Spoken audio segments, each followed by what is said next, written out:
The Poisoned Belt by Sir Arthur Conan Doyle, being an account of another adventure of Professor George E. Challenger, Lord John Roxton, Professor Summerley, and Mr. E. D. Malone, the discoverers of the Lost World. Chapter 1, entitled The Blurring of Lines. It is imperative that now at once, while these stupendous events are still clear in my mind, I should set them down with that exactness of detail which time may blur. But even as I do so, I am overwhelmed by the wonder of the fact that it should be our little group of the Lost World, Professor Challenger, Professor Summerley, Lord John Roxton, and myself, who have passed through this amazing experience. When, some years ago, I chronicled in the Daily Gazette our epoch-making journey in South America, I little thought that it should ever fall to my lot to tell an even stranger personal experience, one which is unique in all human annals and which stand out in the records of history as a great peak among the humble foothills which surround it. The event itself will always be marvelous, but the circumstances that we four were together at the time of this extraordinary episode came about in a most natural and, indeed, inevitable fashion. I will explain the events which led up to it as shortly and as clearly as I can, although I am well aware that the fuller the detail upon such a subject, the more welcome it will be to the reader, for the public curiosity has been and still is insatiable. It was upon Friday, the 27th of August, a date forever memorable in the history of the world, that I went down to the office of my paper and asked for 3 days' leave of absence from Mr. McArdle, who still presided over our news department. The good old Scotchman shook his head, scratched his dwindling fringe of ruddy fluff, and finally put his reluctance into words.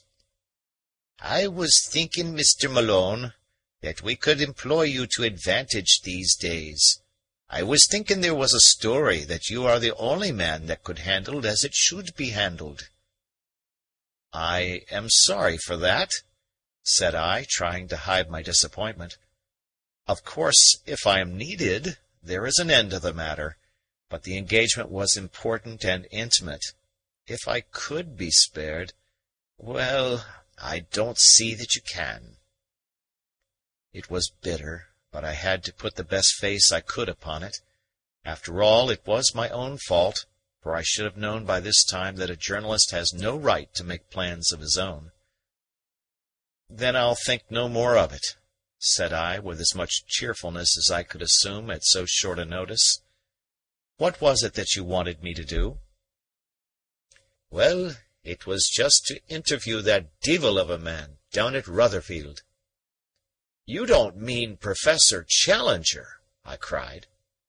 "Aye, it's just him that I do mean. He ran young Alex Simpson of the Courier a mile down the high road last week by the collar of his coat and the slack of his breeches. You'll have read of it, likely, in the police report. Our boys would as soon interview a loose alligator in the zoo. But you could do it, I'm thinking, an old friend like you." "Why," said I, greatly relieved, "that makes it all easy. It so happens that it was to visit Professor Challenger at Rotherfield that I was asking for leave of absence. The fact is that it is the anniversary of our main adventure on the plateau 3 years ago, and he has asked our whole party down to his house to see him and celebrate the occasion." "Capital!" cried Mr. McArdle, rubbing his hands and beaming through his glasses. "Then you will be able to get his opinions out of him. In any other man I would say it was all moonshine, but the fellow has made good once, and who knows but he may again." "Get what out of him?" I asked. "What has he been doing?" "Haven't you seen his letter on scientific possibilities in today's Times?" "No." McArdle dived down and picked a copy from the floor. "Read it aloud," said he, indicating a column with his finger. "I'd be glad to hear it again, for I am not sure now that I have the man's meaning clear in my head." This was the letter which I read to the news editor of the Gazette. Scientific Possibilities. Sir, I have read with amusement, not wholly unmixed with some less complimentary emotion, the complacent and wholly fatuous letter of James Wilson MacPhail, which has lately appeared in your columns upon the subject of the blurring of Fraunhofer's lines in the spectra, both of the planets and of the fixed stars. He dismisses the matter as of no significance. To a wider intelligence it may well seem of very great possible importance, so great as to involve the ultimate welfare of every man, woman, and child upon this planet. I can hardly hope, by the use of scientific language, to convey any sense of my meaning to those ineffectual people who gather their ideas from the columns of a daily newspaper. I will endeavor, therefore, to condescend to their limitation, and to indicate the situation by the use of a homely analogy which will be within the limits of the intelligence of your readers. "Man, he's a wonder, a living wonder," said McArdle, shaking his head reflectively. "He'd put up the feathers of a sucking dove, and set up a riot at a Quaker's meeting. No wonder he has made London too hot for him. It's a pity, Mr. Malone, for it's a grand brain. Well, let's have the analogy." "We will suppose," I read, "that a small bundle of connected corks was launched in a sluggish current upon a voyage across the Atlantic. The corks drift slowly on from day to day with the same conditions all round them. If the corks were sentient, we could imagine that they would consider these conditions to be permanent and assured. But we, with our superior knowledge, know that many things might happen to surprise the corks. They may possibly float up against a ship, or a sleeping whale, or become entangled in seaweed. In any case, their voyage would probably end by their being thrown up on the rocky coast of Labrador. But what could they know of all this while they drifted so gently day by day in what they thought was a limitless and homogeneous ocean? Your readers will possibly comprehend that the Atlantic, in this parable, stands for the mighty ocean of ether through which we drift, and that the bunch of corks represents the little and obscure planetary system to which we belong. A third-rate sun, with its ragtag and bobtail of insignificant satellites, we float under the same daily conditions towards some unknown end, some squalid catastrophe which will overwhelm us at the ultimate confines of space, where we are swept over an etheric Niagara, or dashed upon some unthinkable Labrador. I see no room here for the shallow and ignorant optimism of your correspondent, Mr. James Wilson MacPhail, but many reasons why we should watch with a very close and interested attention every indication of change in those cosmic surroundings upon which our own ultimate fate may depend." "Man, he'd have made a grand minister," said McArdle. "It just booms like an organ. Let's get down to what it is that's troubling him." The general blurring and shifting of Fraunhofer's lines of the spectrum point, in my opinion, to a widespread cosmic change of a subtle and singular character. Light from a planet is the reflected light of the sun. Light from a star is a self-produced light. But the spectra both from planets and stars have, in this instance, all undergone the same change. Is it, then, a change in those planets and stars? To me, such an idea is inconceivable. What common change could simultaneously come upon them all? Is it a change in our own atmosphere? It is possible, but in the highest degree improbable, since we see no signs of it around us, and chemical analysis has failed to reveal it. What, then, is the third possibility? That it may be a change in the conducting medium, in that infinitely fine ether which extends from star to star and pervades the whole universe. Deep in that ocean we are floating upon a slow current. Might that current not drift out into belts of ether which are novel, and have properties of which we have never conceived? There is a change somewhere. This cosmic disturbance of the spectrum proves it. It may be a good change. It may be an evil one. It may be a neutral one. We do not know. Shallow observers may treat the matter as one which can be disregarded, but one who, like myself, is possessed of the deeper intelligence of the true philosopher, will understand that the possibilities of the universe are incalculable, and that the wisest man is he who holds himself ready for the unexpected. To take an obvious example, who would undertake to say that the mysterious and universal outbreak of illness recorded in your columns this very morning as having broken out among the indigenous races of Sumatra has no connection with some cosmic change to which they may respond more quickly than the more complex peoples of Europe? I throw out the idea for what it is worth. To assert it is, in the present stage, as unprofitable as to deny it, but it is an unimaginative numbskull who is too dense to perceive that it is well within the bounds of scientific possibility. Yours faithfully, George Edward Challenger, The Briars, Rotherfield. "It's a fine, stimulating letter," said McArdle thoughtfully, fitting a cigarette into the long glass tube which he used as a holder. "What's your opinion of it, Mr. Malone?" I had to confess my total and humiliating ignorance of the subject at issue. What, for example, were Fraunhofer's lines? McArdle had just been studying the matter with the aid of our tame scientist at the office, and he picked from his desk two of those many-colored spectral bands which bear a general resemblance to the hat ribbons of some young and ambitious cricket club. He pointed out to me that there were certain black lines which formed crossbars upon the series of brilliant colors, extending from the red at one end, through gradations of orange, yellow, green, blue, and indigo, to the violet at the other. "Those dark bands are Fraunhofer's lines," said he. "The colors are just light itself. Every light, if you can split it up with a prism, gives the same colors. They tell us nothing. It is the lines that count, because they vary according to what it may be that produces the light.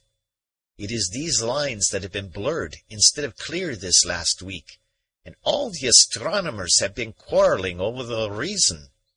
Here's a photograph of the blurred lines for our issue tomorrow. The public have taken no interest in the matter up to now, but this letter of Challenger's in the Times will make them wake up, I'm thinking." "And this about Sumatra?" "Well, it's a long cry from a blurred line in a spectrum to a sick nigger in Sumatra, and yet the chiel has shown us once before that he knows what he's talking about. There is some queer illness down yonder, that's beyond all doubt, and today there's a cable just come in from Singapore that the lighthouses are out of action in the Straits of Sundan, and 2 ships on the beach in consequence. Anyhow, it's good enough for you to interview Challenger upon. If you get anything definite, let us have a column by Monday." I was coming out from the news editor's room, turning over my new mission in my mind, when I heard my name called from the waiting room below. It was a telegraph boy with a wire which had been forwarded from my lodgings at Streatham. The message was from the very man we had been discussing, and ran thus: "Malone, 17, Hill Street, Streatham. Bring oxygen. Challenger." Bring oxygen! The professor, as I remembered him, had an elephantine sense of humor, capable of the most clumsy and unwieldy gambollings. Was this one of those jokes which used to reduce him to uproarious laughter, when his eyes would disappear and he was all gaping mouth and wagging beard, supremely indifferent to the gravity of all around him? I turned the words over, but could make nothing even remotely jocose out of them. Then surely it was a concise order, though a very strange one. He was the last man in the world whose deliberate command I should care to disobey. Possibly some chemical experiment was afoot. Possibly... Well, it was no business of mine to speculate upon why he wanted it. I must get it. There was nearly an hour before I should catch the train at Victoria. I took a taxi, and having ascertained the address from the telephone book, I made for the Oxygen Tube Supply Company in Oxford Street. As I alighted on the pavement at my destination, two youths emerged from the door of the establishment carrying an iron cylinder, which, with some trouble, they hoisted into a waiting motor-car. An elderly man was at their heels, scolding and directing in a creaky, sardonic voice. He turned towards me. There was no mistaking those austere features and that goateed beard. It was my old cross-grained companion, Professor Summerley. "What!" he cried. "Don't tell me that you have had one of those preposterous telegrams for oxygen." I exhibited it. "Well, well, I have had one too, and as you see, very much against the grain, I have acted upon it. Our good friend is as impossible as ever. The need for oxygen could not have been so urgent that he must desert the usual means of supply and encroach upon the time of those who are really busier than himself. Why could he not order it direct?" I could only suggest that he probably wanted it at once. "Or thought he did, which is quite another matter. But it is superfluous now for you to purchase any, since I have this considerable supply. Still, for some reason, he seems to wish that I should bring oxygen too. It will be safer to do exactly what he tells me." Accordingly, in spite of many grumbles and remonstrances from Summerley, I ordered an additional tube, which was placed with the other in his motor-car, for he had offered me a lift to Victoria. I turned away to pay off my taxi, the driver of which was very cantankerous and abusive over his fare. As I came back to Professor Summerley, he was having a furious altercation with the men who had carried down the oxygen, his little white goat's beard jerking with indignation. One of the fellows called him, I remember, a silly old bleached cockatoo, which so enraged his chauffeur that he bounded out of his seat to take the part of his insulted master, and it was all we could do to prevent a riot in the street. These little things may seem trivial to relate, and passed as mere incidents at the time. It is only now, as I look back, that I see their relation to the whole story which I have to unfold. The chauffeur must, as it seemed to me, have been a novice, or else have lost his nerve in this disturbance, for he drove vilely on the way to the station. Twice we nearly had collisions with other equally erratic vehicles, and I remember remarking to Summerley that the standard of driving in London had very much declined.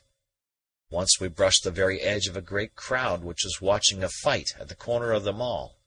The people, who were much excited, raised cries of anger at the clumsy driving, and one fellow sprang upon the step and waved a stick above our heads.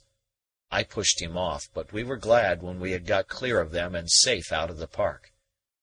These little events, coming one after the other, left me very jangled in my nerves, and I could see from my companion's petulant manner that his own patience had got to a low ebb. But our good humour was restored when we saw Lord John Roxton waiting for us upon the platform, his tall, thin figure clad in a yellow tweed shooting-suit. His keen face, with those unforgettable eyes, so fierce and yet so humorous, flashed with pleasure at the sight of us. His ruddy hair was shot with grey, and the furrows upon his brow had been cut a little deeper by time's chisel. But in all else he was the Lord John who had been our good comrade in the past. "Hello, Herr Professor! Hello, young fella!" he shouted as he came toward us. He roared with amusement when he saw the oxygen cylinders upon the porter's trolley behind us. "So you've got them too!" he cried. "Mine is in the van. Whatever can the old dear be after?" "Have you seen his letter in the Times?" I asked. "What was it?"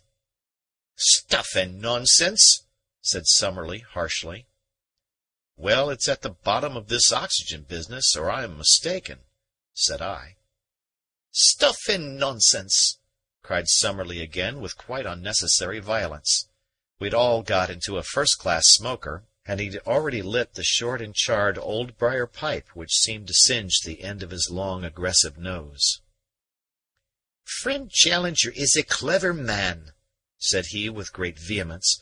"No one can deny it. It's a fool that denies it. Look at his hat. There's a 60-ounce brain inside it, a big engine, running smooth, and turning out clean work. Show me the engine house, and I'll tell you the size of the engine. But he is a born charlatan. You've heard me tell him so to his face. A born charlatan, with a kind of dramatic trick of jumping into the limelight. Things are quiet, so friend Challenger sees a chance to set the public talking about him. You don't imagine that he seriously believes all this nonsense about a change in the ether and a danger to the human race? Was ever such a cock-and-bull story in this life? He sat like an old white raven, croaking and shaking with sardonic laughter. A wave of anger passed through me as I listened to Summerley. It was disgraceful that he should speak thus of the leader who had been the source of all our fame and given us such an experience as no men have ever enjoyed. I had opened my mouth to utter some hot retort when Lord John got before me.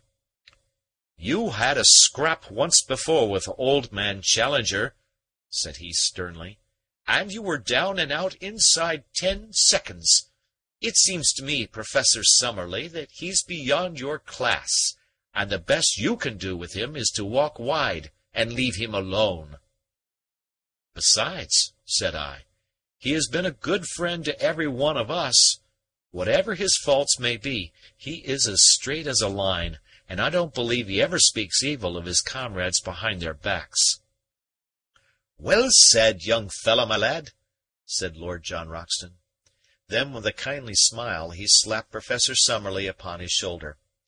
"Come, Herr Professor, we're not going to quarrel at this time of day. We've seen too much together. But keep off the grass when you get near Challenger, for this young fellow and I have a bit of a weakness for the old dear." But Summerley was in no humor for compromise. His face was screwed up in rigid disapproval, and thick curls of angry smoke rolled up from his pipe. "As to you, Lord John Roxton," he creaked, "your opinion upon a matter of science is of as much value in my eyes as my views upon a new type of shotgun would be in yours. I have my own judgment, sir, and I use it in my own way.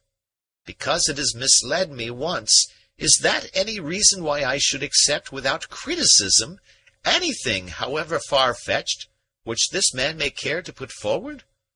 Are we to have a pope of science, with infallible decrees laid down ex cathedra, and accepted without question by the poor, humble public?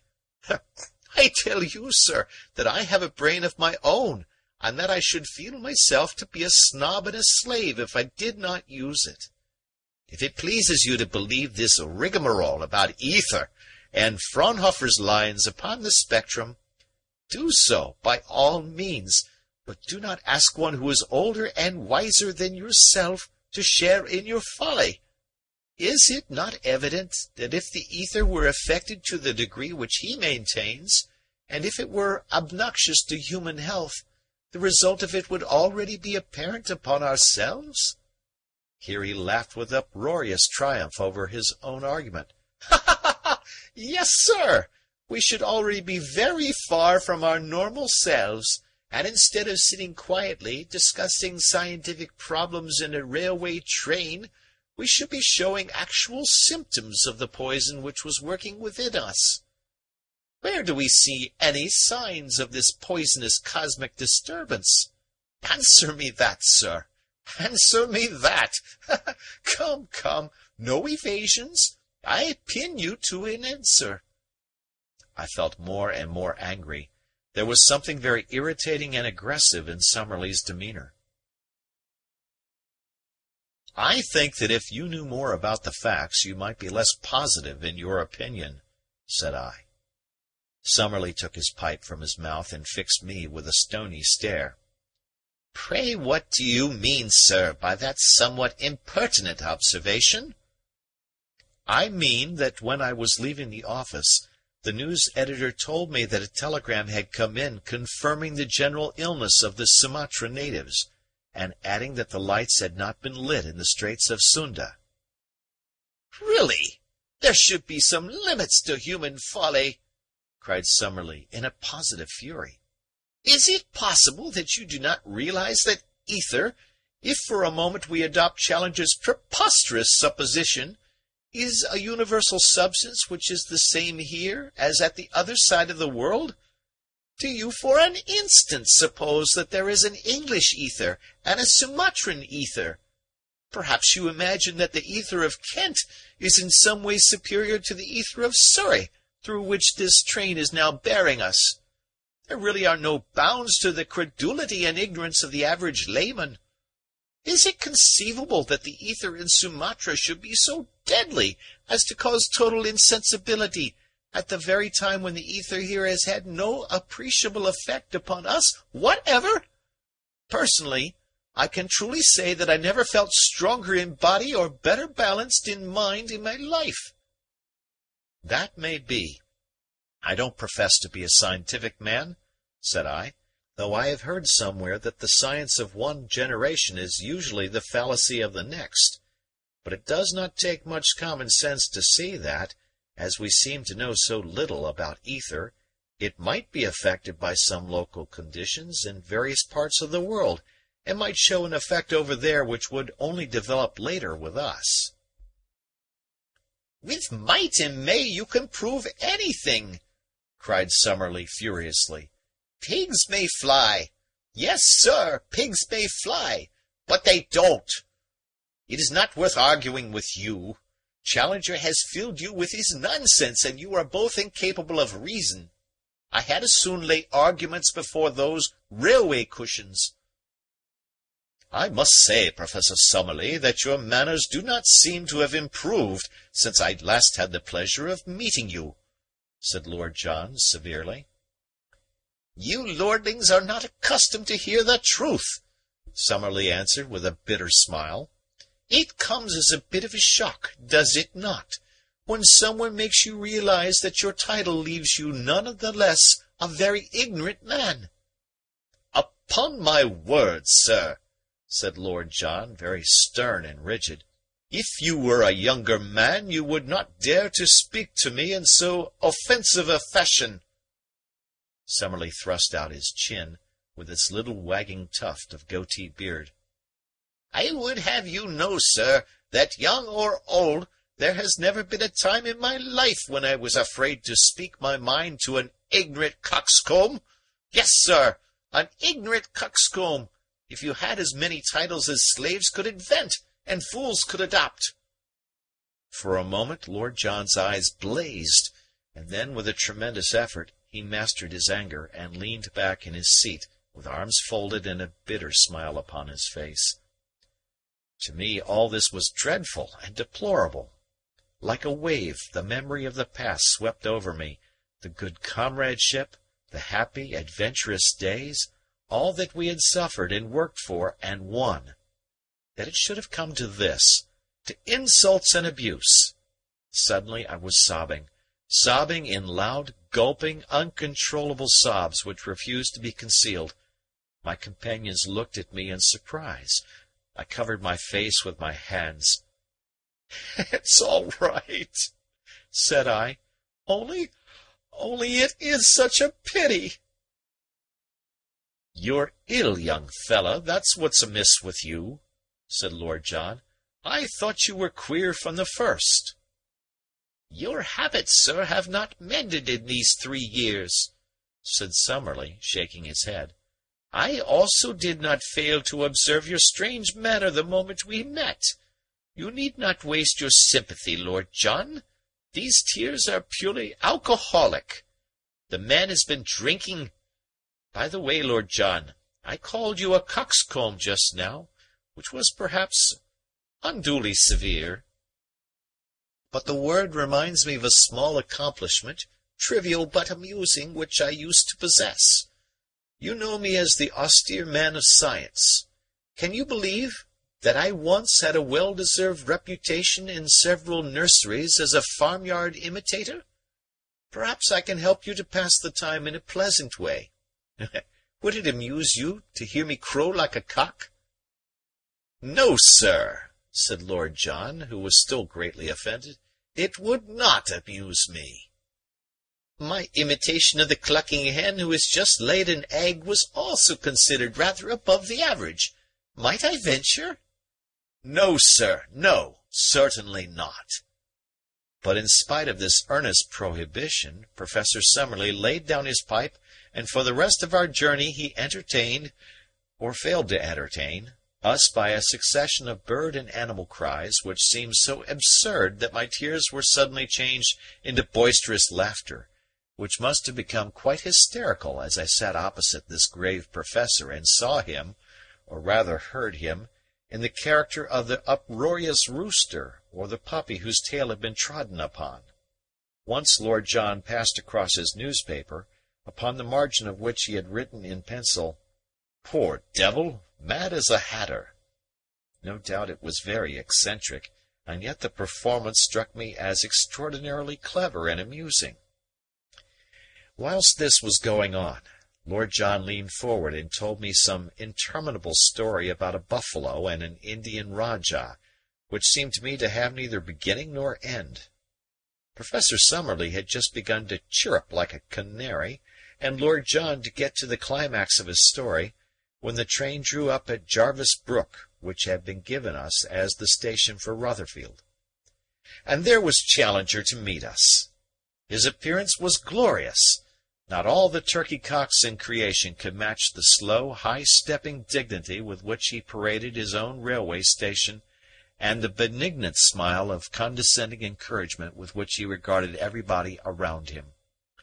If he had changed in anything since the days of old, it was that his points had become accentuated.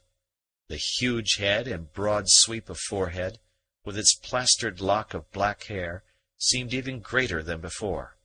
His black beard poured forward in a more impressive cascade, and his clear grey eyes, with their insolent and sardonic eyelids, were even more masterful than of yore.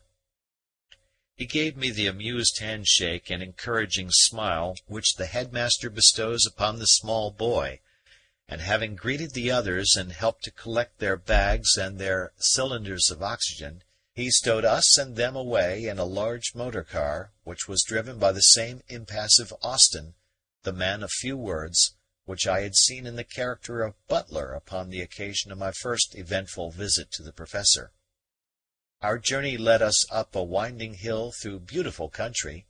I sat in front with the chauffeur, but behind me my three comrades seemed to me to be all talking together. Lord John was still struggling with his buffalo story, so far as I could make out, while once again I heard, as of old, the deep rumble of Challenger and the insistent accents of Summerley as their brains locked in high and fierce scientific debate. Suddenly Austin slanted his mahogany face toward me without taking his eyes from his steering wheel. "I'm under notice," said he. "Dear me," said I. "Everything seems strange today. Every one said queer, unexpected things. It was like a dream." "It's 47 times," said Austin reflectively. "When do you go?" I asked, for want of some better observation. "I don't go," said Austin. The conversation seemed to have ended there, but presently he came back to it. "If I was to go, who would look after him?" He jerked his head toward his master. "Who would he get to serve him?" "Someone else?" I suggested lamely. "Not he. No one would stay a week. If I was to go, that house would run down like a watch with the mainspring out. I'm telling you because you're his friend, and you ought to know. If I was to take him at his word, but there, I wouldn't have the art. He and the missus would be like two babes left out in a bundle. I'm just everything, and then he goes and gives me notice."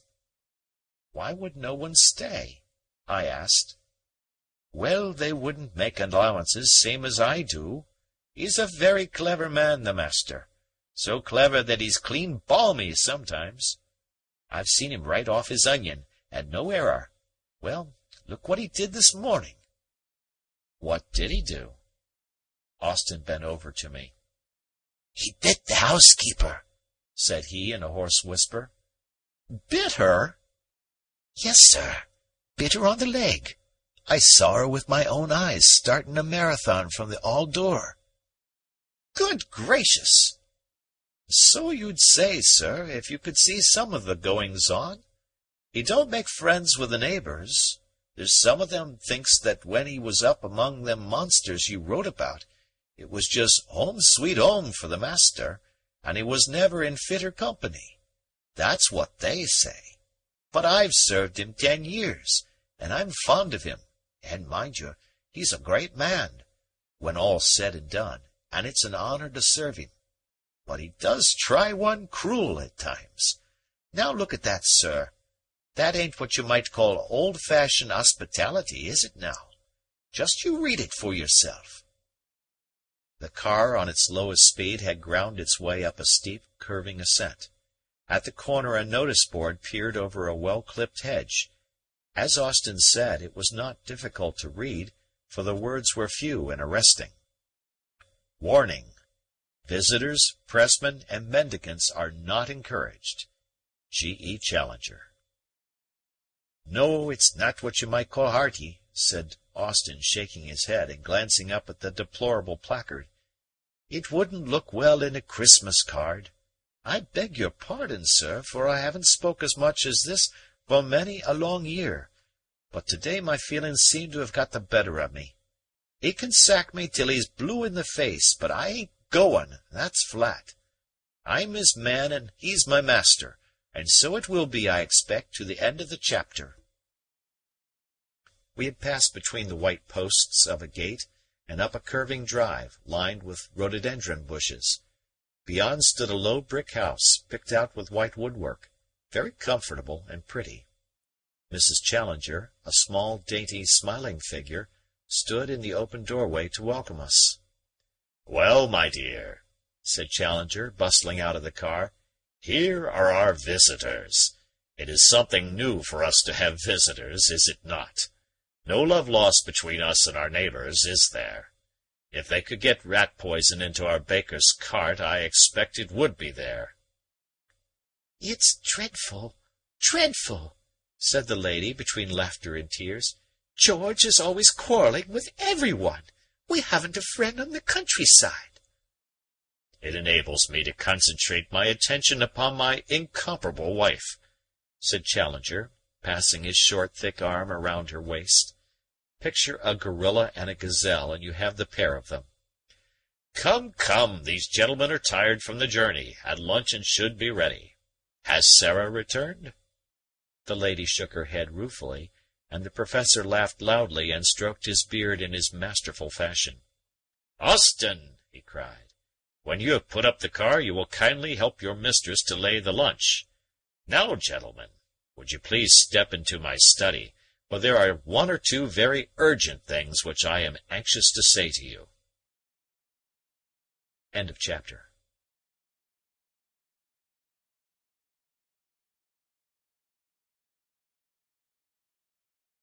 The Poisoned Belt by Sir Arthur Conan Doyle. Chapter 2, entitled The Tide of Death. As we crossed the hall, the telephone bell rang, and we were the involuntary auditors of Professor Challenger's end of the ensuing dialogue. I say we, but no one within 100 yards could have failed to hear the booming of that monstrous voice, which reverberated through the house. His answers lingered in my mind. "Yes, yes, of course, it is I."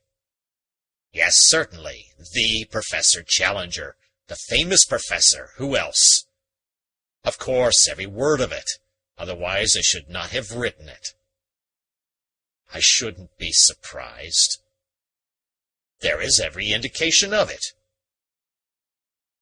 "Within a day or so at the furthest." "Well, I can't help that, can I?" "Very unpleasant, no doubt, but I rather fancy it will affect more important people than you. There is no use whining about it." "No, I couldn't possibly. You must take your chance."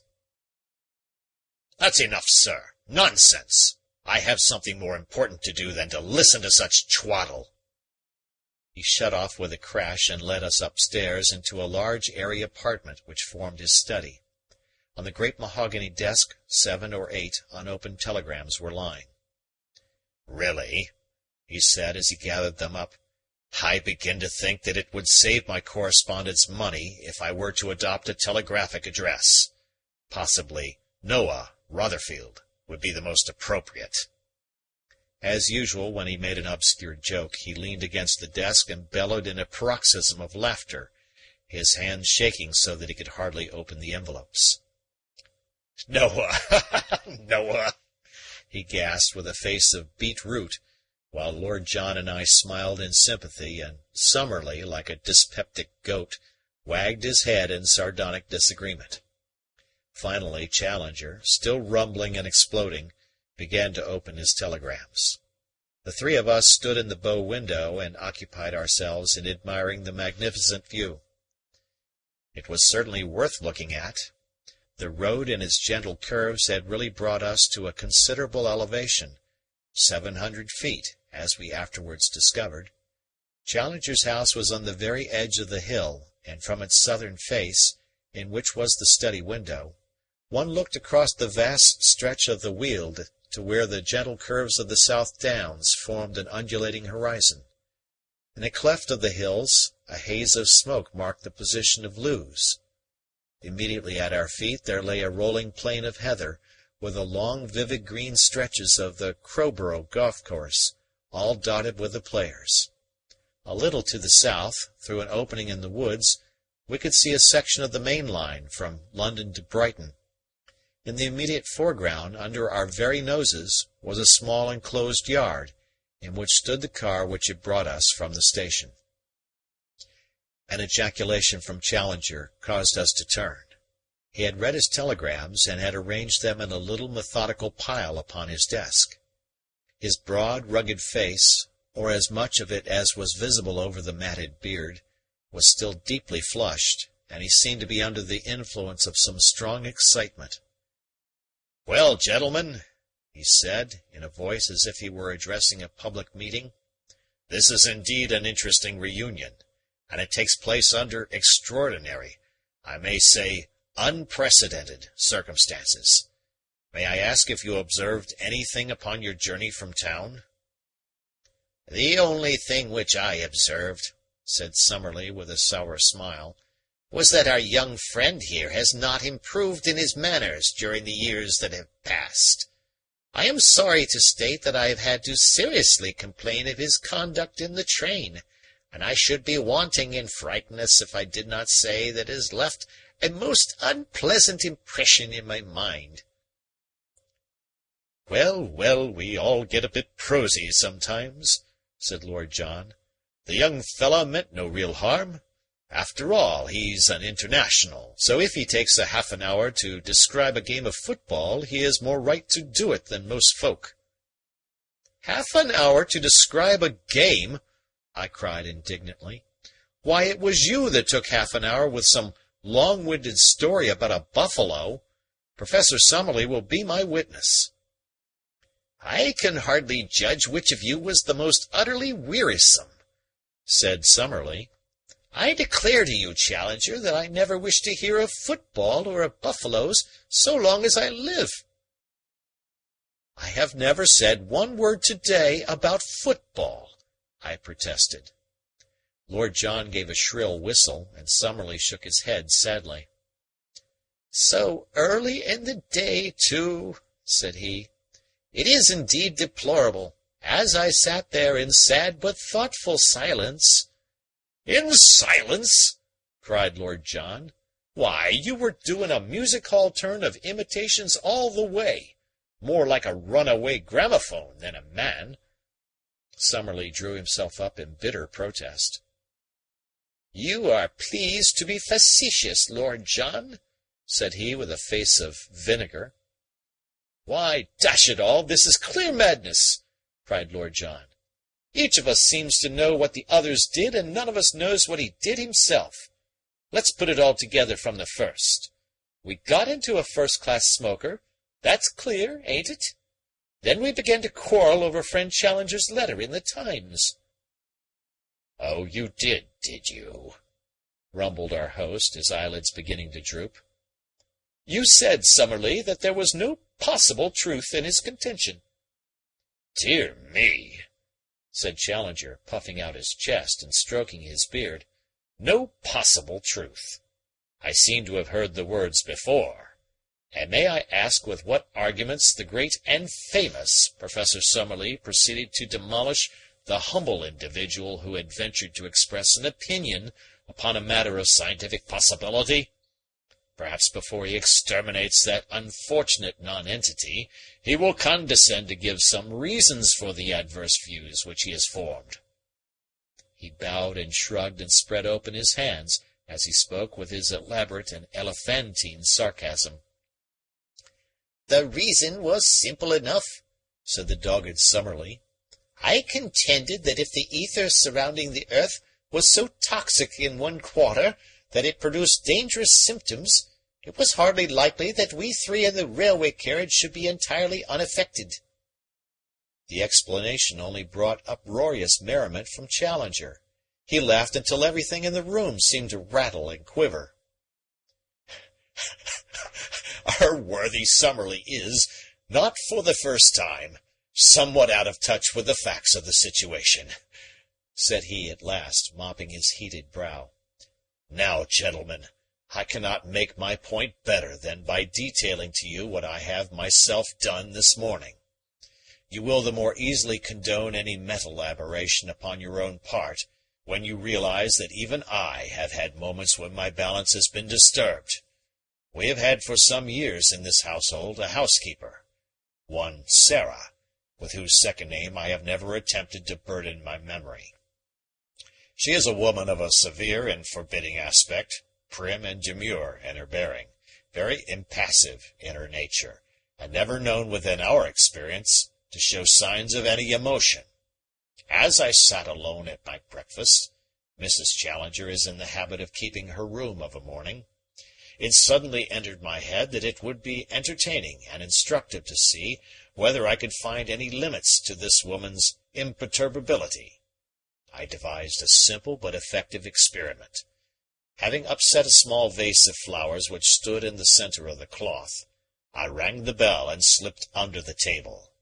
She entered, and seeing the room empty, imagined that I had withdrawn to the study.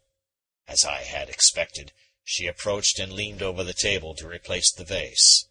I had a vision of a cotton stocking and an elastic-sided boot. Protruding my head, I sank my teeth into the calf of her leg. The experiment was successful beyond belief. For some moments she stood paralyzed, staring down at my head.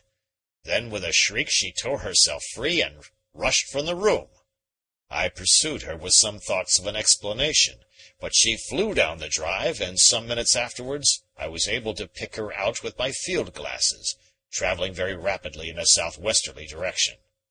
I tell you the anecdote for what it is worth. I drop it into your brains and await its germination. Is it illuminative? Has it conveyed anything to your minds? What do you think of it, Lord John?" Lord John shook his head gravely. "You'll be getting into serious trouble some of these days if you don't put a brake on," said he. "Perhaps you have some observation to make, Summerley?" "You should drop all work instantly, Challenger, and take 3 months in a German watering place," said he. "Profound, profound!" cried Challenger. "Now, my young friend, is it possible that wisdom may come from you where your seniors have so signally failed?" And it did. I say it with all modesty, but it did. Of course, it all seems obvious enough to you who know what occurred, but it was not so very clear when everything was new. But it came upon me suddenly with the full force of absolute conviction. "Poison!" I cried. Then, even as I said the word, my mind flashed back over the whole morning's experiences, past Lord John with his buffalo, past my own hysterical tears, past the outrageous conduct of Professor Summerley, to the queer happenings in London, the row in the park, the driving of the chauffeur, The quarrel at the oxygen warehouse. Everything fitted suddenly into its place. "Of course!" I cried again. "It is poison. We are all poisoned." "Exactly," said Challenger, rubbing his hands. "We are all poisoned. Our planet has swum into the poison belt of ether, and is now flying deeper into it at the rate of some millions of miles a minute. Our young friend has expressed the cause of all our troubles and perplexities in a single word: poison." We looked at each other in amazed silence. No comment seemed to meet the situation. "There is a mental inhibition by which such symptoms can be checked and controlled," said Challenger. "I cannot expect to find it developed in all of you to the same point which it has reached in me, for I suppose that the strength of our different mental processes bears some proportion to each other. But no doubt it is appreciable even in our young friend here. After the little outburst of high spirits which so alarmed my domestic, I sat down and reasoned with myself. I put it to myself that I had never before felt impelled to bite any of my household. The impulse had then been an abnormal one. In an instant I perceived the truth. My pulse upon examination was 10 beats above the usual, and my reflexes were increased. I called upon my higher and saner self, the real GEC, seated serene and impregnable behind all mere molecular disturbance. I summoned him, I say, to watch the foolish mental tricks which the poison would play. I found that I was indeed the master. I could recognize and control a disordered mind. It was a remarkable exhibition of the victory of mind over matter, for it was a victory over that particular form of matter which is most intimately connected with mind. I might almost say that mind was at fault, and that personality controlled it. Thus, when my wife came downstairs and I was impelled to slip behind the door and alarm her by some wild cry as she entered, I was able to stifle the impulse and to greet her with dignity and restraint. An overpowering desire to quack like a duck was met and mastered in the same fashion. Later, when I descended to order the car, and found Austin bending over it absorbed in repairs, I controlled my open hand even after I had lifted it, and refrained from giving him an experience which would possibly have caused him to follow in the steps of the housekeeper. On the contrary, I touched him on the shoulder and ordered the car to be at the door in time to meet your train. At the present instant I am most forcibly tempted to take Professor Summerley by that silly old beard of his, and to shake his head violently backwards and forwards. And yet, as you see, I am perfectly restrained. Let me commend my example to you. "I'll look out for that buffalo," said Lord John. "And I for the football match." "It may be that you are right, Challenger," said Summerley in a chastened voice. "I am willing to admit that my turn of mind is critical rather than constructive, and that I am not a ready convert to any new theory, especially when it happens to be so unusual and fantastic as this one. However, as I cast my mind back over the events of the morning, and as I reconsider the fatuous conduct of my companions, I find it easy to believe that some poison of an exciting kind was responsible for their symptoms." Challenger slapped his colleague good-humoredly upon the shoulder. "We progress," said he. "Decidedly we progress." "And pray, sir," asked Summerley humbly, "what is your opinion as to the present outlook?" "With your permission, I will say a few words upon that subject." He seated himself upon his desk, his short, stumpy legs swinging in front of him. "We are assisting at a tremendous and awful function. It is, in my opinion, the end of the world." The end of the world! Our eyes turned to the great bow window, and we looked out at the summer beauty of the countryside, the long slopes of heather, the great country houses, the cozy farms, the pleasure-seekers upon the links. The end of the world! One had often heard the words, but the idea that they could ever have an immediate practical significance, that it should not be at some vague date, but now, today, that was a tremendous, a staggering thought. We were all struck solemn and waited in silence for Challenger to continue. His overpowering presence and appearance lent such force to the solemnity of his words that for a moment all the crudities and absurdities of the man vanished, and he loomed before us as something majestic and beyond the range of ordinary humanity. Then, to me at least, there came back the cheering recollection of how twice since we had entered the room he had roared with laughter. Surely, I thought, there are limits to mental detachment. The crisis cannot be so great or so pressing after all. You will conceive a bunch of grapes, said he, which are covered by some infinitesimal but noxious bacillus. The gardener passes it through a disinfecting medium. It may be that he desires his grapes to be cleaner. It may be that he needs space to breed some fresh bacillus less noxious than the last. He dips it into the poison, and they are gone. Our gardener is, in my opinion, about to dip the solar system, and the human bacillus, the little mortal vibrio which twisted and wriggled upon the outer rind of the earth, will in an instant be sterilized out of existence. Again there was silence. It was broken by the high trill of the telephone bell. There is one of our bacilli squeaking for help, said he with a grim smile. They are beginning to realize that their continued existence is not really one of the necessities of the universe. He was gone from the room for a minute or two. I remember that none of us spoke in his absence. The situation seemed beyond all words or comments. The medical officer of health for Brighton, said he when he returned.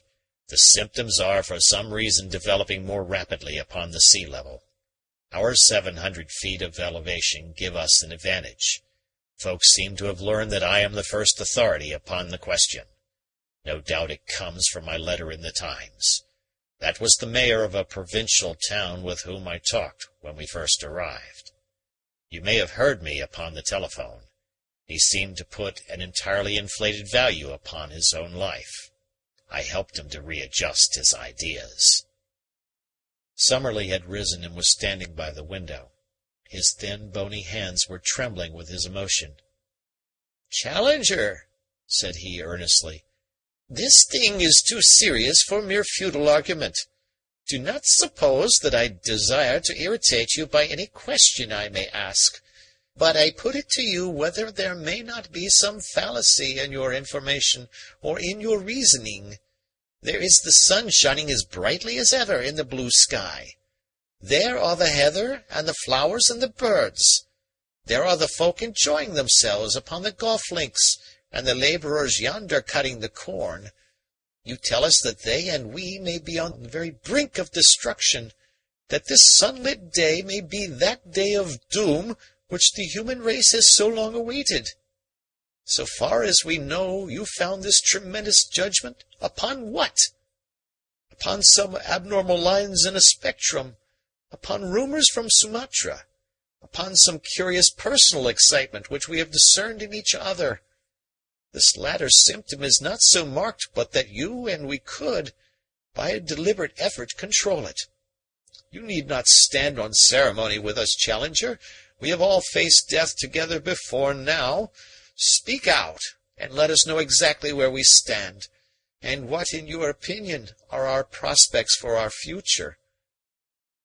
It was a brave, good speech, a speech from that stanch and strong spirit which lay behind all the acidities and angularities of the old zoologist. Lord John rose and shook him by the hand. "My sentiment to a tick," said he. "Now, Challenger, it's up to you to tell us where we are. We ain't nervous folk, as you know well, but when it comes to making a week-end visit and finding you've run full butt into the day of judgment, it wants a bit of explaining. What's the danger, and how much of it is there, and what are we going to do to meet it?" He stood, tall and strong, in the sunshine at the window, with his brown hand upon the shoulder of Summerley. I was lying back in an armchair, an extinguished cigarette between my lips, in that sort of half-dazed state in which impressions become exceedingly distinct. It may have been a new phase of the poisoning, but the delirious promptings had all passed away, and were succeeded by an exceedingly languid and, at the same time, perceptive state of mind. I was a spectator. It did not seem to be any personal concern of mine, but here were three strong men at a great crisis, and it was fascinating to observe them.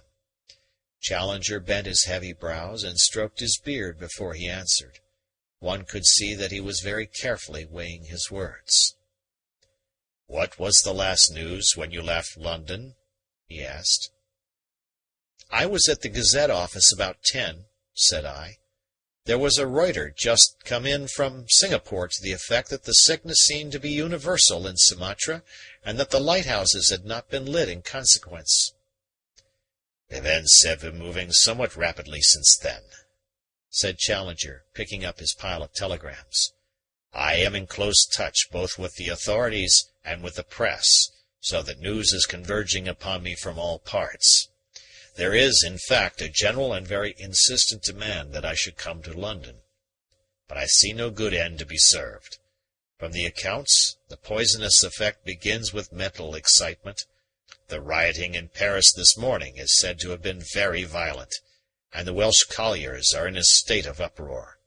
So far as the evidence to hand can be trusted, this stimulative stage, which varies much in races and in individuals, is succeeded by a certain exaltation and mental lucidity.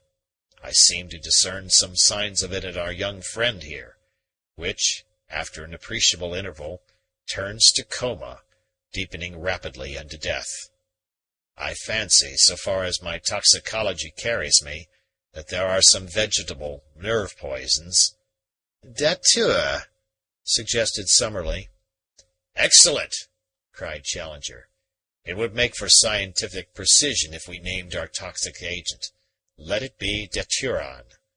To you, my dear Summerley, belongs the honor, posthumous, alas, but none the less unique, of having given a name to the universal destroyer, the great gardener's disinfectant.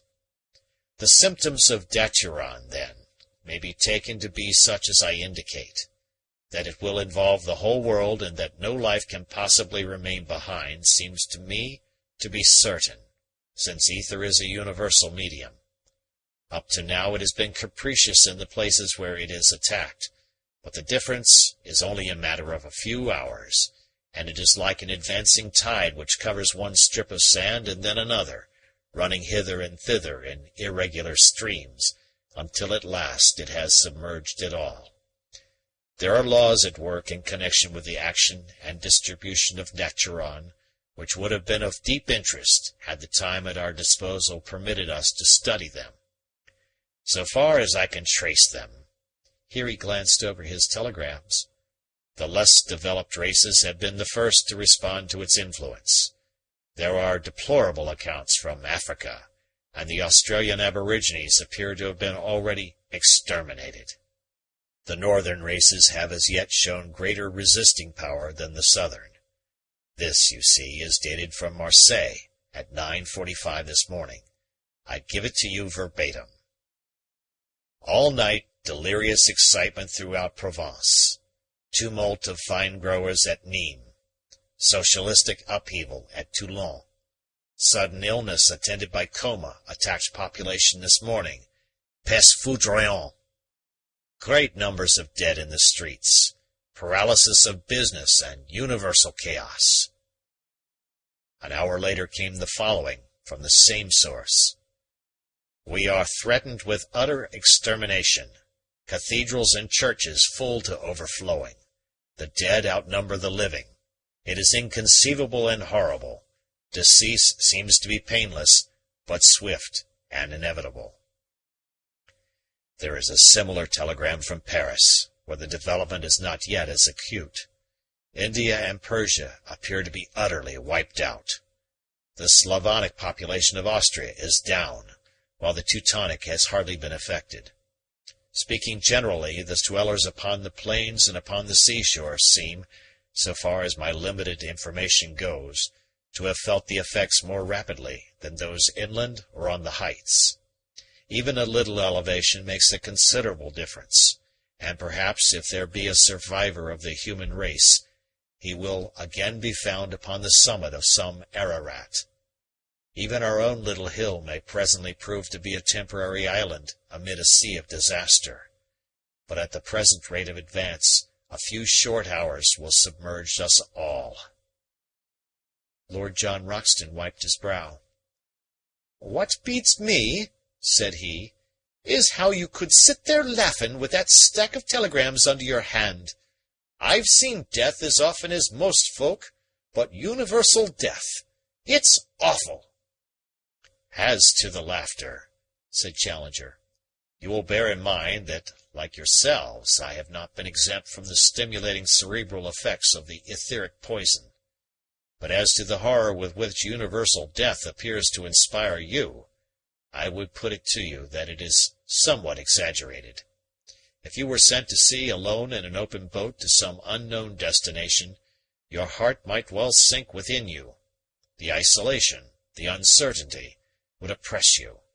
But if your voyage were made in a goodly ship, which bore within it all your relations and your friends, you would feel that, however uncertain your destination might still remain, you would at least have one common and simultaneous experience which would hold you to the end in the same close communion.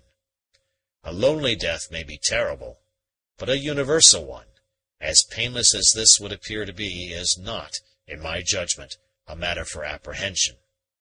Indeed, I could sympathize with the person who took the view that the horror lay in the idea of surviving when all that is learned, famous, and exalted had passed away. "What, then, do you propose to do?" asked Summerley, who had for once nodded his assent to the reasoning of his brother scientist. "To take our lunch," said Challenger, as the boom of a gong sounded through the house. "We have a cook whose omelettes are only excellent by her cutlets. We can but trust that no cosmic disturbance has dulled her excellent abilities. My Schwarzburger of '96 must also be rescued, so far as our earnest and united efforts can do it, from what would be a deplorable waste of a great vintage." He levered his great bulk off the desk, upon which he had sat while he announced the doom of the planet. "Come," said he, "if there is little time left, there is the more need that we should spend it in sober and reasonable enjoyment." And indeed, it proved to be a very merry meal. It is true that we could not forget our awful situation. The full solemnity of the event loomed ever at the back of our minds and tempered our thoughts. But surely it is the soul which has never faced death which shies strongly from it at the end. To each of us men it had, for one great epoch in our lives, been a familiar presence. As to the lady, she leaned upon the strong guidance of her mighty husband, and was well content to go whither his path might lead. The future was our fate. The present was our own. We passed it in goodly comradeship and gentle merriment. Our minds were, as I have said, singularly lucid. Even I struck sparks at times. As to Challenger, he was wonderful. Never have I so realized the elemental greatness of the man, the sweep and power of his understanding. Summerley drew him on with his chorus of sub-acid criticism, while Lord John and I laughed at the contest, and the lady, her hand upon his sleeve, controlled the bellowings of the philosopher.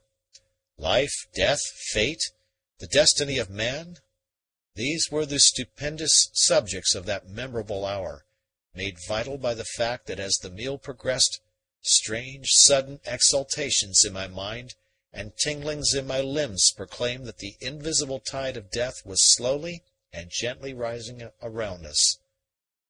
Once I saw Lord John put his hand suddenly to his eyes, and once Summerley dropped back for an instant in his chair. Each breath we breathed was charged with strange forces, and yet our minds were happy and at ease. Presently Austin laid the cigarettes upon the table and was about to withdraw. Austin, said his master. Yes, sir? I thank you for your faithful service. A smile stole over the servant's gnarled face. I've done my duty, sir. I'm expecting the end of the world today, Austin. Yes, sir. What time, sir? I can't say, Austin. Before evening. Very good, sir. The taciturn Austin saluted and withdrew. Challenger lit a cigarette, and, drawing his chair closer to his wife's, he took her hand in his. You know how matters stand, dear, said he. I have explained it also to our friends here. You're not afraid, are you? It won't be painful, George? No more than laughing gas at the dentist's. Every time you have had it, you have practically died. But that is a pleasant sensation. So may death be. The worn-out bodily machine can't record its impression, but we know the mental pleasure which lies in a dream or a trance. Nature may build a beautiful door, and hang it with many a gauzy and shimmering curtain to make an entrance to the new life for our wondering souls.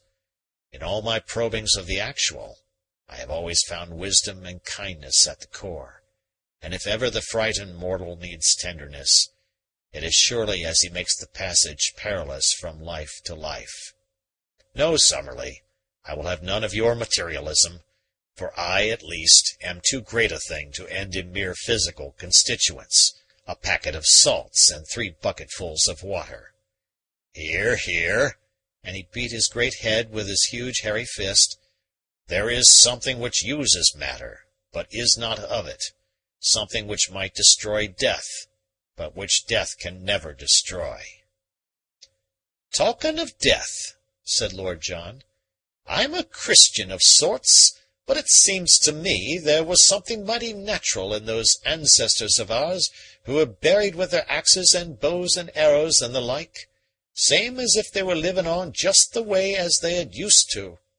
I don't know, he added, looking round the table in a shamefaced way, that I wouldn't feel more homely myself if I was put away with my old 450 Express and the fowling piece, the shorter one with the rubbered stock, and a clip or 2 of cartridges. Just a fool's fancy, of course, but there it is. How does it strike you, Herr Professor? Well, said Summerley, since you ask my opinion, it strikes me as an indefensible throwback to the Stone Age, or before it. I am of the 20th century myself, and would wish to die like a reasonable civilized man. I don't know that I am more afraid of death than the rest of you, for I am an oldish man, and come what may, I can't have very much longer to live. But it is all against my nature to sit waiting without a struggle, like a sheep for the butcher. It is quite certain, Challenger, that there is nothing we can do? To save us, nothing, said Challenger. To prolong our lives a few hours, and thus to see the evolution of this mighty tragedy before we are actually involved in it, that may prove to be within my powers. I have taken certain steps. The oxygen? Exactly, the oxygen. But what can oxygen effect in the face of a poisoning of the ether? There is not a greater difference in quality between a brickbat and a gas than there is between oxygen and ether. They are different planes of matter. They cannot impinge upon one another. Come, Challenger, you could not defend such a proposition. My good Summerley, this etheric poison is most certainly influenced by material agents. We see it in the methods and distribution of the outbreak. We should not a priori have expected it, but it is undoubtedly a fact. Hence I am strongly of opinion that a gas like oxygen, which increases the vitality and the resisting power of the body, would be extremely likely to delay the action of what you have so happily named the daturon. It may be that I am mistaken, but I have every confidence in the correctness of my reasoning. Well, said Lord John, if we've got to sit sucking at those tubes like so many babies with their bottles, I'm not taking any. "There will be no need for that," Challenger answered. "We have made arrangements. It is to my wife that you chiefly owe it, that her boudoir shall be made as airtight as is practicable, with matting and varnished paper." "Good heavens, Challenger, you don't suppose you can keep out ether with varnished paper?" "Really, my worthy friend, you are a trifle perverse in missing the point. It is not to keep out the ether that we have gone to such trouble. It is to keep in the oxygen. I trust that if we can ensure an atmosphere hyperoxygenated to a certain point, we may be able to retain our senses. I had 2 tubes of the gas, and you have brought me 3 more. It is not much, but it is something." "How long would they last?" "I have not an idea. We will not turn them on until our symptoms become unbearable. Then we shall dole the gas out, as it is urgently needed. It may give us some hours, possibly even some days, on which we may look out upon a blasted world. Our own fate is delayed to that extent, and we will have the very singular experience, we 5, of being in all probability the absolute rear-guard of the human race upon its march into the unknown. Perhaps you will be kind enough now to give me a hand with the cylinders. It seems to me that the atmosphere already grows somewhat more oppressive." End of chapter.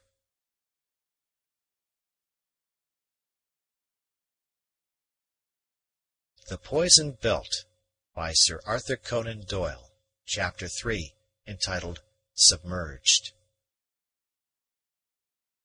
The chamber which was destined to be the scene of our unforgettable experience was a charmingly feminine sitting-room, some 14 or 16 feet square. At the end of it, divided by a curtain of red velvet, was a small apartment which formed the professor's dressing-room. This, in turn, opened into a large bedroom. The curtain was still hanging, but the boudoir and dressing-room could be taken as one chamber for the purposes of our experiment. One door and the window frame had been plastered round with varnished paper, so as to be practically sealed. Above the other door, which opened on to the landing, there hung a fanlight which could be drawn by a cord when some ventilation became absolutely necessary. A large shrub in a tub stood in each corner. "How to get rid of our excessive carbon dioxide without unduly wasting our oxygen is a delicate and vital question," said Challenger, looking round him after the 5 iron tubes had been laid side by side against the wall. "With longer time for preparation, I could have brought the whole concentrated force of my intelligence to bear more fully upon the problem. But as it is, we must do what we can. The shrubs will be of some small service. 2 of the oxygen tubes are ready to be turned on at an instant's notice, so that we cannot be taken unawares. At the same time, it would be well not to go far from the room, as the crisis may be a sudden and urgent one." There was a broad, low window opening out upon a balcony. The view beyond was the same as that which we had already admired from the study. Looking out, I could see no sign of disorder anywhere. There was a road curving down the side of the hill, under my very eyes. A cab from the station, one of those prehistoric survivals, which are only to be found in our country villages, was toiling slowly up the hill. Lower down was a nurse-girl wheeling a perambulator and leading a second child by the hand. The blue reeks of smoke from the cottages gave the whole widespread landscape an air of settled order and homely comfort. Nowhere in the blue heaven or on the sunlit earth was there any foreshadowing of a catastrophe. The harvesters were back in the fields once more, and the golfers, in pairs and fours, were still streaming round the links. There was so strange a turmoil within my own head, and such a jangling of my overstrung nerves, that the indifference of those people was amazing. "Those fellows don't seem to feel any ill effects," said I, pointing down at the links. "Have you played golf?" asked Lord John. "No, I have not." "Well, young fellow, when you do you'll learn that once fairly out on a round, it would take the crack of doom to stop a true golfer. Hallo! There's that telephone bell again." From time to time, during and after lunch, the high, insistent ring had summoned the professor. He gave us the news as it came through to him in a few curt sentences. Such terrific items had never been registered in the world's history before. The great shadow was creeping up from the south like a rising tide of death. Egypt had gone through its delirium and was now comatose. Spain and Portugal, after a wild frenzy in which the clericals and the anarchists had fought most desperately, were now fallen silent. No cable messages were received any longer from South America. In North America, the southern states, after some terrible racial rioting, had succumbed to the poison. North of Maryland, the effect was not yet marked, and in Canada it was hardly perceptible. Belgium, Holland, and Denmark had each in turn been affected. Despairing messages were flashing from every quarter to the great centers of learning, to the chemists and the doctors of world-wide repute, imploring their advice. The astronomers, too, were deluged with inquiries. Nothing could be done. The thing was universal and beyond our human knowledge or control. It was death, painless but inevitable. Death for young and old, for weak and strong, for rich and poor, without hope or possibility of escape. Such was the news which, in scattered, distracted messages, the telephone had brought us. The great cities already knew their fate, and, so far as we could gather, were preparing to meet it with dignity and resignation. Yet here were our golfers and laborers like the lambs who gambol under the shadow of the knife. It seemed amazing. And yet, how could they know?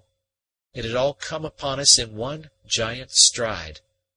What was there in the morning paper to alarm them? And now it was but 3 in the afternoon. Even as we looked, some rumor seemed to have spread, for we saw the reapers hurrying from the fields. Some of the golfers were returning to the clubhouse. They were running as if taking refuge from a shower. Their little caddies trailed behind them. Others were continuing their game. The nurse had turned and was pushing her perambulator hurriedly up the hill again. I noticed that she had her hand to her brow. The cab had stopped, and the tired horse, with his head sunk to his knees, was resting. Above there was a perfect summer sky, one huge vault of unbroken blue, save for a few fleecy white clouds over the distant downs. If the human race must die today, it was at least upon a glorious deathbed. And yet all that gentle loveliness of nature made this terrific and wholesale destruction the more pitiable and awful. Surely it was too goodly a residence that we should be so swiftly, so ruthlessly evicted from it. But I have said that the telephone bell had rung once more. Suddenly I heard Challenger's tremendous voice from the hall. "Malone," he cried, "you are wanted." I rushed down to the instrument. It was McArdle speaking from London. "That you, Mr. Malone?" cried his familiar voice. "Mr. Malone, there are terrible goings-on in London. For God's sake, see if Professor Challenger can suggest anything that can be done." "He can suggest nothing, sir," I answered. "He regards the crisis as universal and inevitable. We have some oxygen here, but it can only defer our fate for a few hours." "Oxygen!" cried the agonized voice. "There is no time to get any. The office has been a perfect pandemonium ever since you left in the morning. Now half of the staff are insensible. I am weighed down with heaviness myself. From my window I can see the people lying thick in Fleet Street. The traffic is all held up. Judging by the last telegrams, the whole world—" His voice had been sinking, and suddenly stopped. An instant later I heard through the telephone a muffled thud, as if his head had fallen forward on the desk. "Mr. McArdle!" I cried. "Mr. McArdle!" There was no answer. I knew as I replaced the receiver that I should never hear his voice again. At that instant, just as I took a step backwards from the telephone, the thing was on us. It was as if we were bathers up to our shoulders in water, who suddenly are submerged by a rolling wave. An invisible hand seemed to have quietly closed round my throat and to be gently pressing the life from me. I was conscious of immense oppression upon my chest, great tightness within my head, a loud singing in my ears, and bright flashes before my eyes. I staggered to the balustrades of the stair. At the same moment, rushing and snorting like a wounded buffalo, Challenger dashed past me, a terrible vision, with red-purple face, engorged eyes, and bristling hair. His little wife, insensible to all appearance, was slung over his great shoulder, and he blundered and thundered up the stair, scrambling and tripping, but carrying himself and her through sheer will force, through that mephitic atmosphere, to the haven of temporary safety. At the sight of his effort, I too rushed up the steps, clambering, falling, clutching at the rail, until I tumbled half senseless upon my face on the upper landing. Lord John's fingers of steel were in the collar of my coat, and a moment later I was stretched upon my back, unable to speak or move, on the boudoir carpet. The woman lay beside me, and Summerley was bunched in a chair by the window, his head nearly touching his knees. As in a dream I saw Challenger, like a monstrous beetle, crawling slowly across the floor, and a moment later I heard the gentle hissing of the escaping oxygen. Challenger breathed 2 or 3 times with enormous gulps, his lungs roaring as he drew in the vital gas. "It works!" he cried exultingly. "My reasoning has been justified." He was up on his feet again, alert and strong. With a tube in his hand he rushed over to his wife and held it to her face. In a few seconds she moaned, stirred, and sat up. He turned to me, and I felt the tide of life stealing warmly through my arteries. My reason told me that it was but a little respite, and yet, carelessly as we talk of its value, every hour of existence now seemed an inestimable thing. Never have I known such a thrill of sensuous joy as came with that freshet of life. The weight fell away from my lungs, the band loosened from my brow, a sweet feeling of peace and gentle, languid comfort stole over me. I lay watching Summerley revive under the same remedy, and finally Lord John took his turn. He sprang to his feet and gave me a hand to rise, while Challenger picked up his wife and laid her on the settee. "Oh, George, I am so sorry you brought me back," she said, holding him by the hand. "The door of death is indeed, as you said, hung with beautiful, shimmering curtains. For once the choking feeling had passed, it was all unspeakably soothing and beautiful. Why have you dragged me back?" "Because I wish that we make the passage together. We have been together so many years. It would be sad to fall apart at the supreme moment."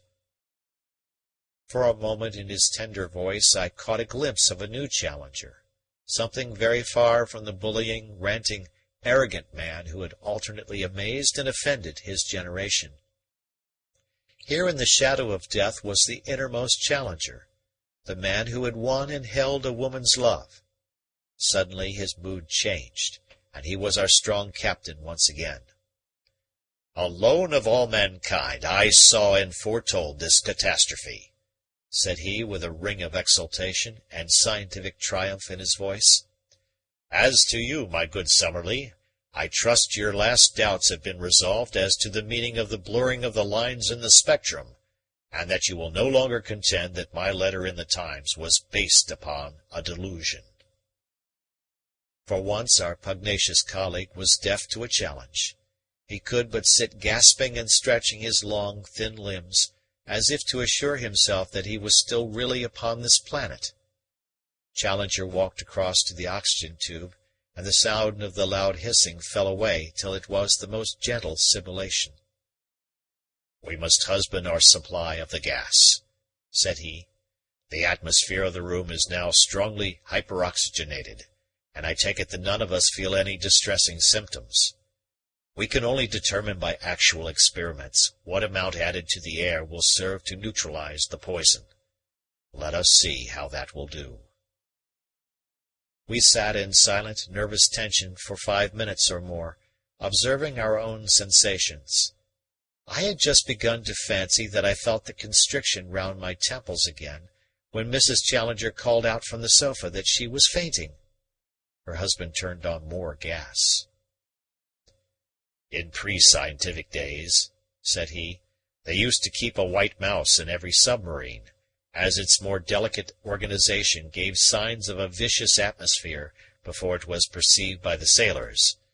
You, my dear, will be our white mouse. I have now increased the supply, and you are better. Yes, I am better. Possibly we have hit upon the correct mixture. When we have ascertained exactly how little will serve, we shall be able to compute how long we shall be able to exist.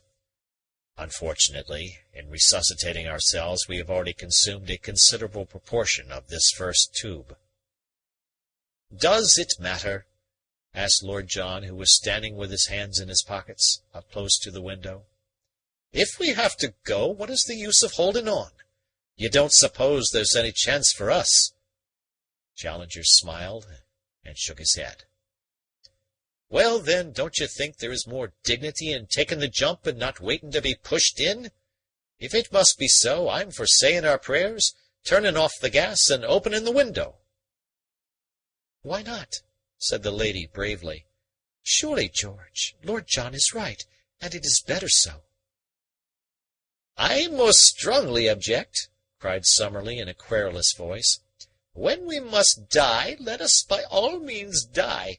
But to deliberately anticipate death seems to me to be a foolish and unjustifiable action. What does our young friend say to it? Asked Challenger. I think we should see it to the end. And I am strongly of the same opinion, said he. Then, George, if you say so, I think so too, cried the lady. Well, well, I'm only a-putting it as an argument, said Lord John. If you all want to see it through, I am with you. It's deuced interesting, and no mistake about that.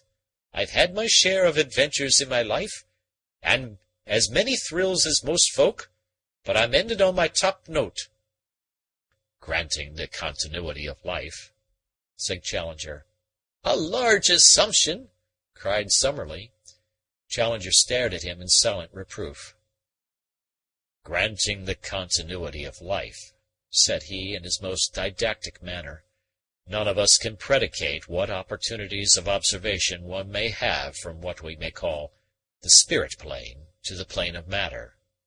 It surely must be evident to the most obtuse person, here he glared at Summerley, that it is while we are ourselves material that we are most fitted to watch and form a judgment upon material phenomena. Therefore, it is only by keeping alive for these few extra hours that we can hope to carry on with us to some future existence a clear conception of the most stupendous event that the world, or the universe so far as we know it, has ever encountered. To me it would seem a deplorable thing that we should in any way curtail by so much as a minute so wonderful an experience. I am strongly of the same opinion, cried Summerley. Carried without a division, said Lord John. By George, that poor devil of a chauffeur of yours down in the yard has made his last journey. No use making a sally and bringing him in? It would be absolute madness, cried Summerley. Well, I suppose it would, said Lord John. It couldn't help him and would scatter our gas all over the house, even if we ever got back alive. My word, look at the little birds under the trees. We drew 4 chairs up to the long, low window, the lady still resting with closed eyes upon the settee. I remember that the monstrous and grotesque idea crossed my mind. The illusion may have been heightened by the heavy stuffiness of the air which we were breathing, that we were in 4 front seats of the stalls at the last act of the drama of the world.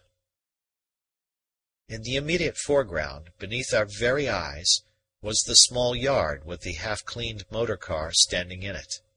Austin, the chauffeur, had received his final notice at last, for he was sprawling beside the wheel, with a great black bruise upon his forehead where it had struck the step or mudguard in falling. He still held in his hand the nozzle of the hose with which he had been washing down his machine. A couple of small plane trees stood in a corner of the yard, and underneath them lay several pathetic little balls of fluffy feathers, with tiny feet uplifted. The sweep of Death's scythe had included everything, great and small, within its swath. Over the wall of the yard we looked down upon the winding road which led to the station. A group of the reapers whom we had seen running from the fields were lying all pell-mell, their bodies crossing each other, at the bottom of it. Farther up, the nurse-girl lay with her head and shoulders propped against the slope of the grassy bank. She had taken the baby from the perambulator, and it was a motionless bundle of wraps in her arms. Close behind her a tiny patch upon the roadside showed where the little boy was stretched. Still nearer to us was the dead cab-horse, kneeling between the shafts. The old driver was hanging over the splashboard like some grotesque scarecrow, his arms dangling absurdly in front of him. Through the window we could dimly discern that a young man was seated inside. The door was swinging open, and his hand was grasping the handle, as if he had attempted to leap forth at the last instant. In the middle distance lay the golf links, dotted as they had been in the morning with the dark figures of the golfers, lying motionless upon the grass of the course or among the heather which skirted it. On one particular green there were 8 bodies stretched where a foursome with its caddies had held to their game to the last. No bird flew in the blue vault of heaven. No man or beast moved upon the vast countryside which lay before us. The evening sun shone its peaceful radiance across it, but there brooded over it all the stillness and the silence of universal death, a death in which we were so soon to join. At the present instant, that one frail sheet of glass, by holding in the extra oxygen which counteracted the poisoned ether, shut us off from the fate of all our kind. For a few short hours, the knowledge and foresight of one man could preserve our little oasis of life in the vast desert of death, and save us from participation in the common catastrophe. Then the gas would run low. We too should lie gasping upon that cherry-colored boudoir carpet, and the fate of the human race and of all earthly life would be complete. For a long time, in a mood which was too solemn for speech, we looked out at the tragic world. "There is a house on fire," said Challenger at last, pointing to a column of smoke which rose above the trees. "There will, I expect, be many such, possibly whole cities in flames, when we consider how many folk may have dropped with lights in their hands. The fact of combustion is in itself enough to show that the proportion of oxygen in the atmosphere is normal, and that it is the ether which is at fault. Ah, there you see another blaze on the top of Crowborough Hill. It is the golf club-house, or I am mistaken. There is the church clock chiming the hour. It would interest our philosophers to know that man-made mechanisms have survived the race who made it." "By George!" cried Lord John, rising excitedly from his chair. "What's that puff of smoke? It's a train." We heard the roar of it, and presently it came flying into sight, going at what seemed to me to be a prodigious speed. Whence it had come, or how far, we had no means of knowing. Only by some miracle of luck could it have gone any distance. But now we were to see the terrific end of its career. A train of coal trucks stood motionless upon the line. We held our breath as the express roared along the same track. The crash was horrible.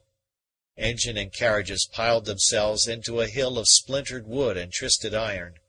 Red spurts of flame flickered up from the wreckage until it was all ablaze. For half an hour we sat with hardly a word, stunned by the stupendous sight. "Poor, poor people!" cried Mrs. Challenger at last, clinging with a whimper to her husband's arm. "My dear, the passengers on that train were no more animate than the coals into which they crashed, or the carbon which they have now become," said Challenger, stroking her hand soothingly. "It was a train of the living when it left Victoria, but it was driven and freighted by the dead long before it reached its fate." "All over the world the same thing must be going on," said I, as a vision of strange happenings rose before me. "Think of the ships at sea, how they will steam on until the furnaces die down or until they run full tilt upon some beach. The sailing ships, too, how they will back and fill with their cargoes of dead sailors, while their timbers rot and their joints leak, till one by one they sink below the surface.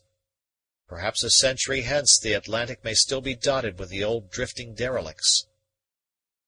"And the folk in the coal mines," said Summerley with a dismal chuckle. "If ever geologists should by any chance live upon earth again, they will have some strange theories of the existence of man in carboniferous strata."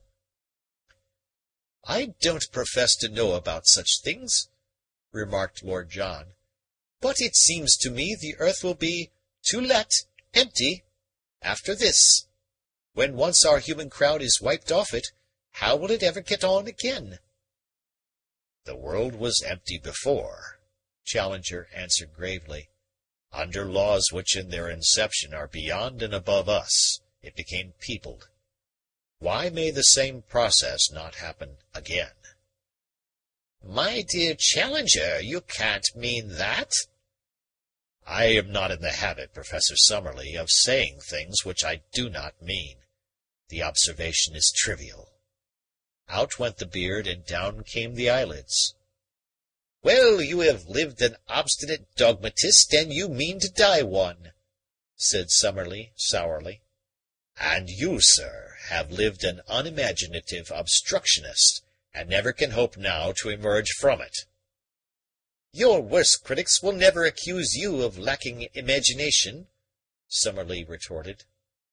"Upon my word," said Lord John, "it would be like you if you used up our last gasp of oxygen in abusing each other. What can it matter whether folk come back or not? It surely won't be in our time."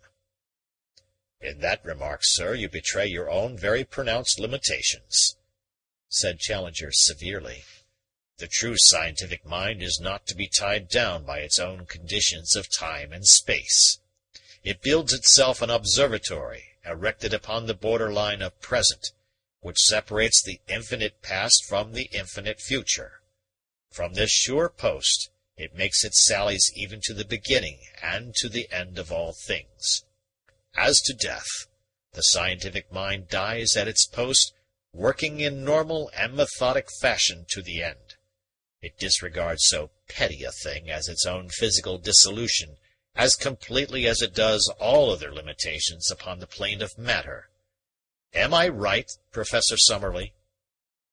Summerley grumbled an ungracious assent. "With certain reservations, I agree," said he. "The ideal scientific mind," continued Challenger, "I put it in the third person rather than appear to be too self-complacent. The ideal scientific mind should be capable of thinking out a point of abstract knowledge in the interval between its owner falling from a balloon and reaching the earth. Men of this strong fibre are needed to form the conquerors of nature and the bodyguard of truth." "It strikes me nature's on top this time," said Lord John, looking out of the window. "I've read some leadin' articles about you gentlemen controlling her, but she's getting a bit of her own back." "It is but a temporary setback," said Challenger with conviction. "A few million years, what are they in the great cycle of time? The vegetable world has, as you can see, survived. Look at the leaves of that plane tree. The birds are dead, but the plant flourishes. From this vegetable life, in pond and in marsh, will come, in time, the tiny crawling microscopic slugs which are the pioneers of that great army of life in which, for the instant, we five have the extraordinary duty of serving as rear guard. Once the lowest form of life has established itself, The final advent of man is as certain as the growth of the oak from the acorn. The old circle will swing round once more. But the poison? I asked. Will that not nip life in the bud? The poison may be a mere stratum or layer in the ether, a mephitic gulf stream across that mighty ocean in which we float. Or tolerance may be established and life accommodate itself to a new condition. The mere fact that with a comparatively small hyperoxygenation of our blood we can hold out against it is surely a proof in itself that no very great change would be needed to enable animal life to endure it. The smoking house beyond the trees had burst into flame. We could see the high tongues of fire shooting up into the air. "It's pretty awful," muttered Lord John, more impressed than I had ever seen him. "Well, after all, what does it matter?" I remarked. "The world is dead. Cremation is surely the best burial." "It would shorten us up if this house went ablaze." "I foresaw the danger," said Challenger, "and asked my wife to guard against it." "Everything is quite safe, dear, but my head begins to throb again. What a dreadful atmosphere!" "We must change it," said Challenger. He bent over his cylinder of oxygen. "It's nearly empty," said he. "It has lasted us some 3½ hours. It is now close on 8 o'clock. We shall get through the night comfortably. I should expect the end about 9 o'clock tomorrow morning. We shall see one sunrise, which shall be all our own." He turned on his second tube, and opened for half a minute the fanlight over the door. Then, as the air became perceptibly better, but our own symptoms more acute, he closed it once again. "By the way," said he, "man does not live upon oxygen alone. It's dinner time and over. I assure you, gentlemen, that when I invited you to my home, and to what I had hoped would be an interesting reunion, I had intended that my kitchen should justify itself. However, we must do what we can. I am sure that you will agree with me that it would be folly to consume our air too rapidly by lighting an oil stove. I have some small provision of cold meats, bread, and pickles, which, with a couple of bottles of claret, may serve our turn. Thank you, my dear. Now as ever you are the queen of managers."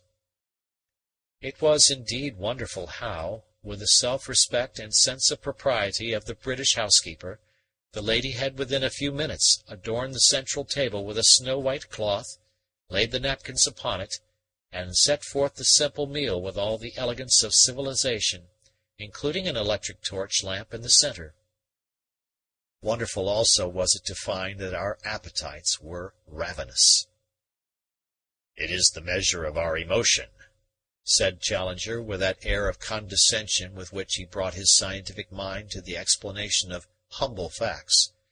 "We have gone through a great crisis. That means molecular disturbance. That, in turn, means the need for repair. Great sorrow or great joy should bring intense hunger, not abstinence from food, as our novelists will have it." "That's why the country folk have great feasts at funerals," I hazarded. "Exactly. Our young friend has hit upon an excellent illustration. Let me give you another slice of tongue." "The same with savages," said Lord John, cutting away at the beef. "I've seen them burying a chief up the Arawimi River, and they ate a hippo that must have weighed as much as a tribe. There are some of them down New Guinea way that eat the late lamented himself, just by way of a last tidy-up. Well, of all the funeral feasts on this earth, I suppose the one we are taking is the queerest." "The strange thing is," said Mrs. Challenger, "that I find it impossible to feel grief for those who are gone. There are my father and mother at Bedford. I know that they are dead, and yet in this tremendous universal tragedy I can feel no sharp sorrow for any individuals, even for them." "And my old mother in her cottage in Ireland," said I. "I can see her in my mind's eye, with her shawl and her lace cap, lying back with closed eyes in the old high-backed chair near the window, her glasses and her book beside her. Why should I mourn her? She has passed, and I am passing, and I may be nearer her in some other life than England is to Ireland. Yet I grieve to think that that dear body is no more. As to the body, remarked Challenger, we do not mourn over the parings of our nails, nor the cut locks of our hair, though they were once part of ourselves. Neither does a one-legged man yearn sentimentally over his missing member. The physical body has rather been a source of pain and fatigue to us. It is the constant index of our limitations. Why, then, should we worry about its detachment from our psychical selves? If they can indeed be detached, Summerley grumbled. But anyhow, universal death is dreadful. As I have already explained, said Challenger, a universal death must in its nature be far less terrible than an isolated one. Same in a battle, remarked Lord John. If you saw a single man lying on that floor with his chest knocked in and a hole in his face, it would turn you sick. But I've seen 10,000 on their backs in the Soudan, and it gave me no such feeling. For when you are making history, the life of any man is too small a thing to worry over. When 1,000,000,000 pass over together, same as happened today, you can't pick your own particular out of the crowd. I wish it were well over with us, said the lady wistfully. Oh, George, I am so frightened. You'll be the bravest of us all, little lady, when the time comes. I've been a blusterous old husband to you, dear, but you'll just bear in mind that G.E.C. is as he was made and couldn't help himself. After all, you wouldn't have had anyone else. No one in the whole wide world, dear, said she, and put her arms round his bull neck. We three walked to the window and stood amazed at the sight which met our eyes. Darkness had fallen, and the dead world was shrouded in gloom. But right across the southern horizon was one long vivid scarlet streak, waxing and waning in vivid pulses of life, leaping suddenly to a crimson zenith, and then dying down to a glowing line of fire. Lewes is ablaze. No, it is Brighton which is burning, said Challenger, stepping across to join us. You can see the curved back of the downs against the glow. That fire is miles on the farther side of it. The whole town must be alight. There were several red glares at different points, and the pile of debris upon the railway line was still smouldering darkly, but they all seemed mere pinpoints of light compared to that monstrous conflagration throbbing beyond the hills. What copy it would have made for the Gazette! Had ever a journalist such an opening and so little chance of using it? The scoop of scoops, and no one to appreciate it. And then, suddenly, the old instinct of recording came over me. If these men of science could be so true to their life's work to the very end, why should not I, in my humble way, be as constant? No human eye might ever rest upon what I had done, but the long night had to be passed somehow, and for me at least, sleep seemed to be out of the question. My notes would help to pass the weary hours and to occupy my thoughts. Thus it is that now I have before me the notebook with its scribbled pages, written confusedly upon my knee in the dim, waning light of our one electric torch.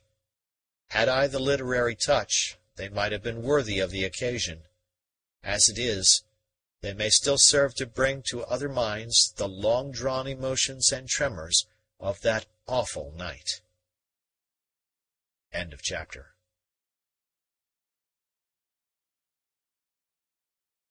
The Poisoned Belt by Sir Arthur Conan Doyle. Chapter 4. A Diary of the Dying.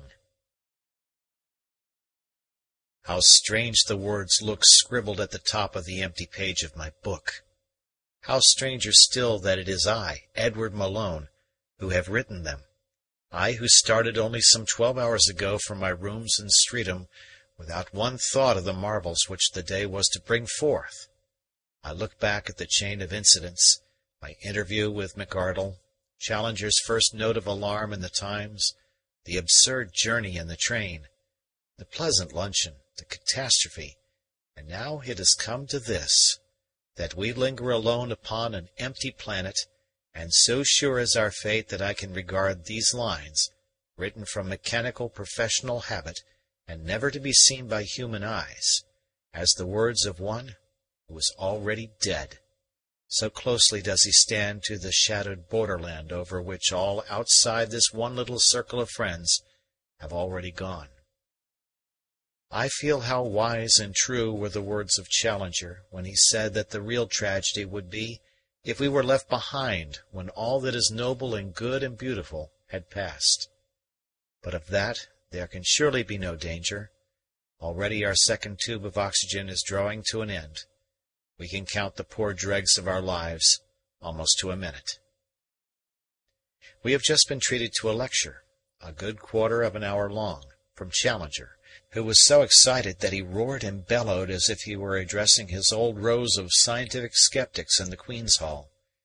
He had certainly a strange audience to a harangue, his wife perfectly acquiescent and absolutely ignorant of his meaning, Summerley seated in the shadow, querulous and critical but interested, Lord John lounging in a corner somewhat bored by the whole proceeding, and myself beside the window watching the scene with a kind of detached attention, as if it were all a dream or something in which I had no personal interest whatever. Challenger sat at the center table with the electric light illuminating the slide under the microscope which he had brought from his dressing-room.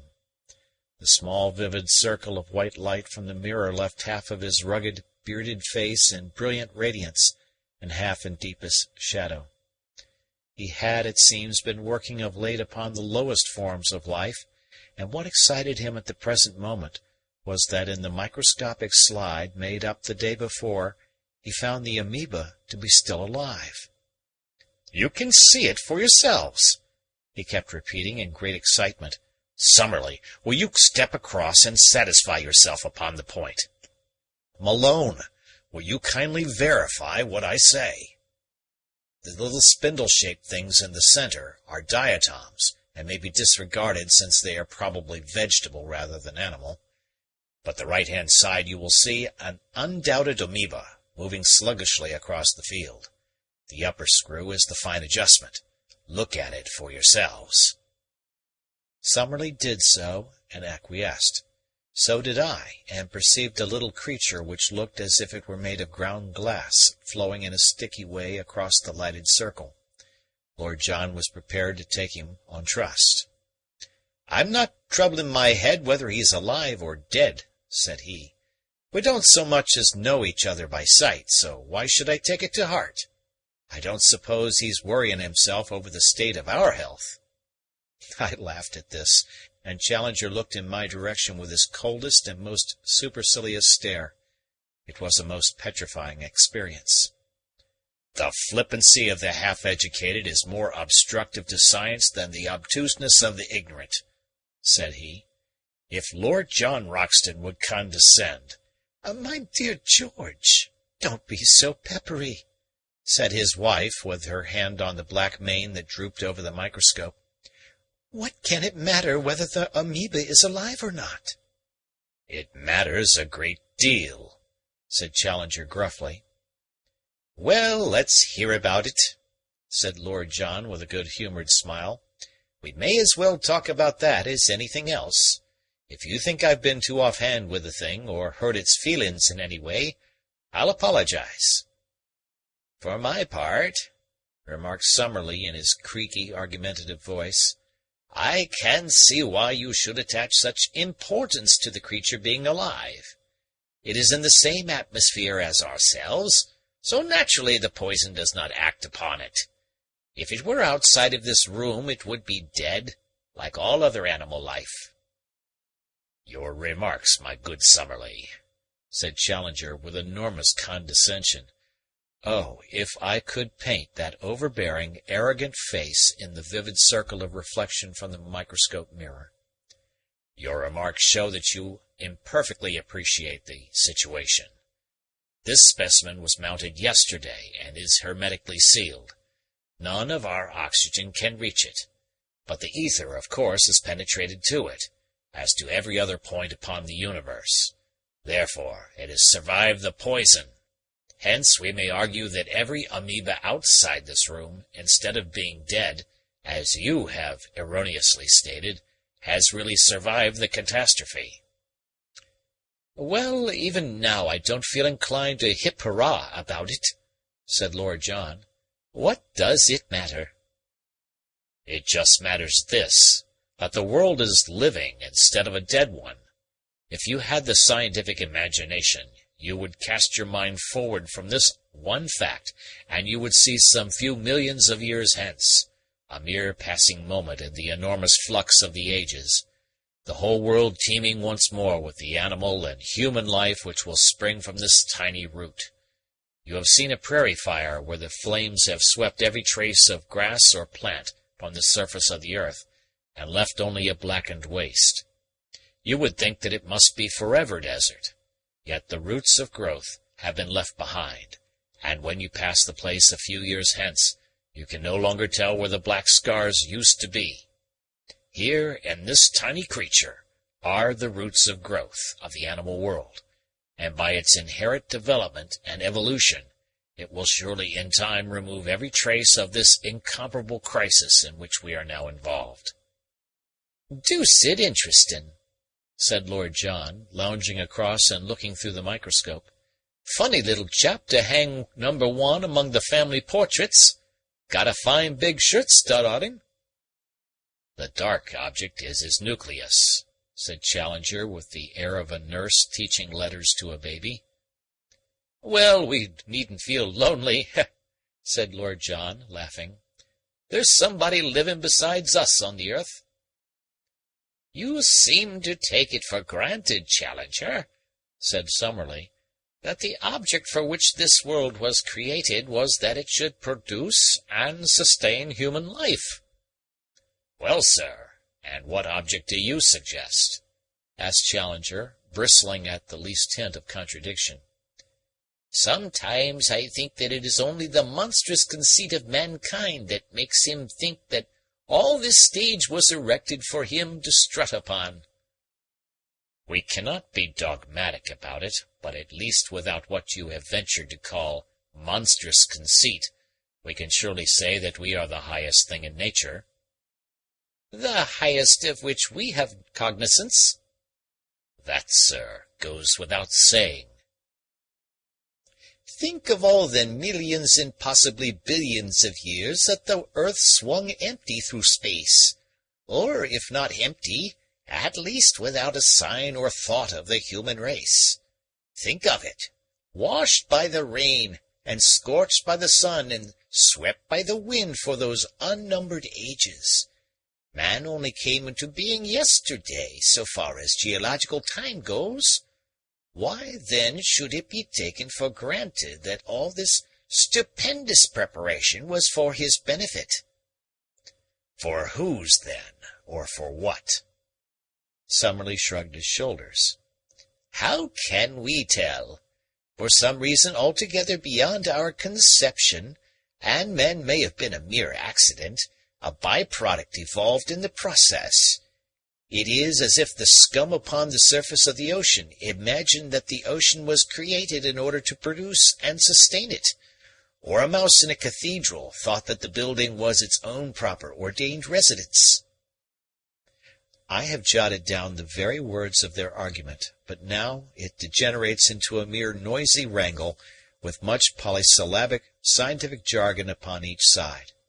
It is no doubt a privilege to hear two such brains discuss the highest questions, but as they are in perpetual disagreement, plain folk like Lord John and I get little that is positive from the exhibition. They neutralize each other, and we are left as they found us. Now the hubbub has ceased, and Summerley is coiled up in his chair, while Challenger, still fingering the screws of his microscope, is keeping up a continual low, deep, inarticulate growl like the sea after a storm. Lord John comes over to me, and we look out together into the night. There is a pale new moon, the last moon that human eyes will ever rest upon, and the stars are most brilliant. Even in the clear plateau air of South America, I have never seen them brighter. Possibly this etheric change has some effect upon light. The funeral pyre of Brighton is still blazing, and there is a very distant patch of scarlet in the western sky, which may mean trouble at Arundel or Chichester, possibly even at Portsmouth. I sit and muse and make an occasional note. There is a sweet melancholy in the air. Youth and beauty and chivalry and love, is this to be the end of it all? The starlit earth looks like a dreamland of gentle peace. Who would imagine it as the terrible Golgotha, strewn with the bodies of the human race? Suddenly I find myself laughing. "Hello, young fella," says Lord John, staring at me in surprise. "We could do with a joke in these hard times. What was it, then?" "I was thinking of all the great unsolved questions," I answer. "The question that we spent so much labor and thought over. Think of Anglo-German competition, for example, or the Persian Gulf that my old chief was so keen about. Whoever would have guessed, when we fumed and fretted so, how they were to be eventually solved?" We fall into silence again. I fancy that each of us is thinking of friends that have gone before. Mrs. Challenger is sobbing quietly, and her husband is whispering to her. My mind turns to all the most unlikely people, and I see each of them lying white and rigid as poor Austin does in the yard. There is McArdle, for example. I know exactly where he is, with his face upon his writing desk and his hand on his own telephone, just as I heard him fall. Beaumont, the editor, too. I suppose he is lying upon the blue and red Turkey carpet which adorned his sanctum. And the fellows in the reporter's room, Macdonough and Murray and Bond. They had certainly died hard at work on their job, with notebooks full of vivid impressions and strange happenings in their hands. I could just imagine how this one would have been packed off to the doctor's, and that other to Westminster, and yet a third to St. Paul's. What glorious rows of headlines they must have seen as a last vision beautiful, never destined to materialize in printer's ink. I could see Macdonough among the doctors. Hope in Harley Street. Mac had always a weakness for alliteration. Interview with Mr. Solly Wilson. Famous specialist says never despair. Our special correspondent found the eminent scientist seated upon the roof, whither he had retreated to avoid the crowd of terrified patients who had stormed his dwelling. With a manner which plainly showed his appreciation of the immense gravity of the occasion, the celebrated physician refused to admit that every avenue of hope had been closed. That's how Mac would start. Then there was Bond. He would probably do St. Paul's. He fancied his own literary touch. My word, what a theme for him! Standing in the little gallery under the dome and looking down upon that packed mass of despairing humanity, grovelling at this last instant before a power which they had so persistently ignored, there rose to my ears from the swaying crowd such a low moan of entreaty and terror, such a shuddering cry for help to the unknown that... and so forth. Yes, it would be a great end for a reporter, though, like myself. He would die with the treasures still unused.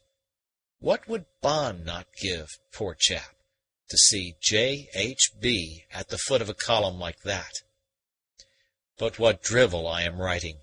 It is just an attempt to pass the weary time. Mrs. Challenger has gone to the inner dressing-room, and the professor says that she is asleep.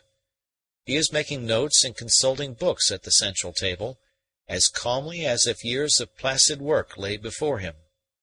He writes with a very noisy quill pen, which seems to be screeching scorn at all who disagree with him. Summerley has dropped off in his chair, and gives from time to time a peculiarly exasperating snore.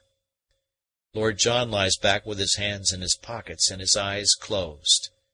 How people can sleep under such conditions is more than I can imagine.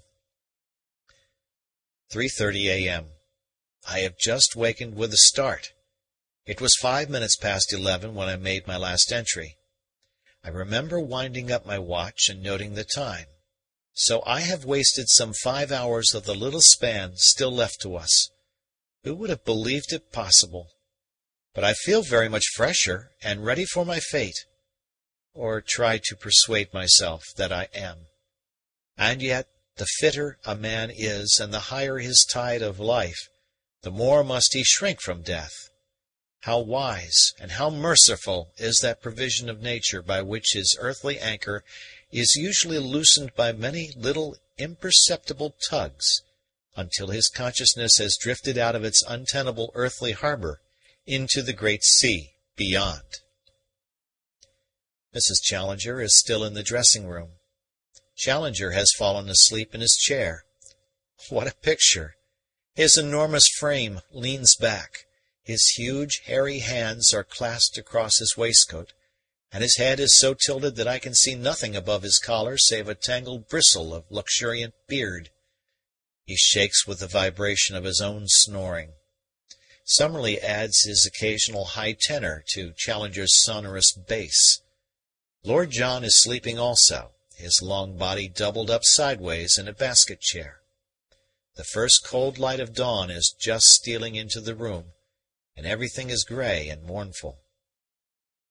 I look out at the sunrise, that fateful sunrise which will shine upon an unpeopled world. The human race is gone, extinguished in a day, but the planets swing round and the tides rise or fall, and the wind whispers, and all nature goes her way, down, it would seem, to the very amoeba, with never a sign that he who styled himself the Lord of creation had ever blessed or cursed the universe with his presence. Down in the yard lies Austin with sprawling limbs, his face glimmering white in the dawn, and the hose nozzle still projecting from his dead hand. The whole of humankind is typified in that one half-ludicrous and half-pathetic figure, lying so helpless beside the machine which it used to control. Here end the notes which I made at the time. Henceforward events were too swift and too poignant to allow me to write, but they are too clearly outlined in my memory that any detail could escape me. Some chokiness in my throat made me look at the oxygen cylinders, and I was startled at what I saw. The sands of our lives were running very low. At some period in the night, Challenger had switched the tube from the third to the fourth cylinder. Now it was clear that this also was nearly exhausted. That horrible feeling of constriction was closing in upon me. I ran across and, unscrewing the nozzle, I changed it to our last supply. Even as I did so, my conscience pricked me, for I felt that perhaps, if I had held my hand, all of them might have passed in their sleep. The thought was banished, however, by the voice of the lady from the inner room crying, "George, George, I am stifling." "It's all right, Mrs. Challenger," I answered as the others started to their feet. "I have just turned on a fresh supply." Even at such a moment I could not help smiling at Challenger, who with a great hairy fist in each eye was like a huge bearded baby, new wakened out of sleep. Summerley was shivering like a man with the ague, human fears, as he realized his position, rising for an instant above the stoicism of the man of science. Lord John, however, was as cool and alert as if he had just been roused on a hunting morning. "Fifthly and lastly," said he, glancing at the tube, "say, young fella, don't tell me you've been writing up your impressions in that paper on your knee?" "Just a few notes to pass the time." "Well, I don't believe anyone but an Irishman would have done that. I expect you'll have to wait till little brother Amoeba gets grown up before you'll find a reader. He don't seem to take much stock of things just at present. Well, Herr Professor, what are the prospects?" Challenger was looking out at the great drifts of morning mist which lay over the landscape. Here and there the wooded hills rose like conical islands out of this woolly sea. "It might be a winding sheet," said Mrs. Challenger, who had entered in her dressing-gown. There's that song of yours, George. Ring out the old, ring in the new. It was prophetic. But you are shivering, my poor dear friends. I have been warm under a coverlet all night, and you cold in your chairs. But I'll soon set you right. The brave little creature hurried away, and presently we heard the sizzling of a kettle. She was back soon with 5 steaming cups of cocoa upon a tray. "Drink these," said she. "You will feel so much better." And we did. Summerley asked if he might light his pipe, and we all had cigarettes. It steadied our nerves, I think, but it was a mistake, for it made a dreadful atmosphere in that stuffy room. Challenger had to open the ventilator. "How long, Challenger?" asked Lord John. "Possibly 3 hours," he answered with a shrug. "I used to be frightened," said his wife, "but the nearer I get to it, the easier it seems. Don't you think we ought to pray, George?" "You will pray, dear, if you wish," the big man answered, very gently. "We all have our own ways of praying. Mine is a complete acquiescence in whatever fate may send me, a cheerful acquiescence. The highest religion and the highest science seem to unite on that." "I cannot truthfully describe my mental attitude as acquiescence, and far less cheerful acquiescence," grumbled Summerley over his pipe. "I submit because I have to. I confess that I should have liked another year of life to finish my classification of the chalk fossils." "Your unfinished work is a small thing," said Challenger pompously, "when weighed against the fact that my own magnum opus, the ladder of life, is still in the first stages. My brain, my reading, my experience, in fact my whole unique equipment, were to be condensed into that epoch-making volume. And yet, as I say, I acquiesce." "I expect we've all left some loose ends sticking out," said Lord John. "What are yours, young fellow?" "I was working at a book of verses," I answered. "Well, the world has escaped that anyhow," said Lord John. "There's always compensation somewhere if you grope around." "What about you?" I asked. "Well, it just so happens that I was tidied up and ready. I'd promised Merivale to go to Tibet for a snow leopard in the spring. But it's hard on you, Mrs. Challenger, when you've just built up this pretty house." "Where George is, there is my home.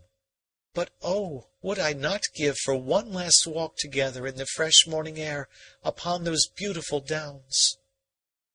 Our hearts re-echoed her words. The sun had burst through the gauzy mists which veiled it, and the whole broad weald was washed in golden light. Sitting in our dark and poisonous atmosphere, that glorious, clean, wind-swept countryside seemed a very dream of beauty. Mrs. Challenger held her hand stretched out to it in her longing. We drew up chairs and sat in a semicircle in the window. The atmosphere was already very close. It seemed to me that the shadows of death were drawing in upon us, the last of our race. It was like an invisible curtain closing down upon every side. "That cylinder is not lasting too well," said Lord John with a long gasp for breath. "The amount contained is variable," said Challenger, "depending upon the pressure and care with which it has been bottled. I am inclined to agree with you, Roxton, that this one is defective." "So we are to be cheated out of the last hour of our lives," Summerley remarked bitterly. "An excellent final illustration of the sordid age in which we have lived. Well, Challenger, now is your time if you wish to study the subjective phenomena of physical dissolution." "Sit on the stool at my knee, and give me your hand," said Challenger to his wife. "I think, my friends, that a further delay in this insufferable atmosphere is hardly advisable. You would not desire it, dear, would you?" His wife gave a little groan and sank her face against his leg. "I've seen the folk bathin' in the Serpentine in winter, said Lord John. "When the rest are in, you see one or two shivering on the bank, envying the others that have taken the plunge. It's the last that have the worst of it. I'm all for a header, and have done with it." "You would open the window and face the ether?" "Better be poisoned than stifled." Summerley nodded his reluctant acquiescence and held out his thin hand to Challenger. "We've had our quarrels in our time, but that's all over," said he. "We were good friends and had a respect for each other under the surface. Good-bye." "Good-bye, young fellow," said Lord John. "The window's plastered up. You can't open it." Challenger stooped and raised his wife, pressing her to his breast, while she threw her arms round his neck. "Give me that field-glass, Malone," said he, gravely. I handed it to him. "Into the hands of the power that made us, we render ourselves again," he shouted in his voice of thunder, and at the words he hurled the field-glass through the window. Full in our flushed faces, before the last tinkle of falling fragments had died away, there came the wholesome breath of the wind blowing strong and sweet. I don't know how long we sat in amazed silence. Then, as in a dream, I heard Challenger's voice once more. "We are back in normal conditions," he cried. "The world has cleared the poison belt, but we alone of all mankind are saved." End of chapter.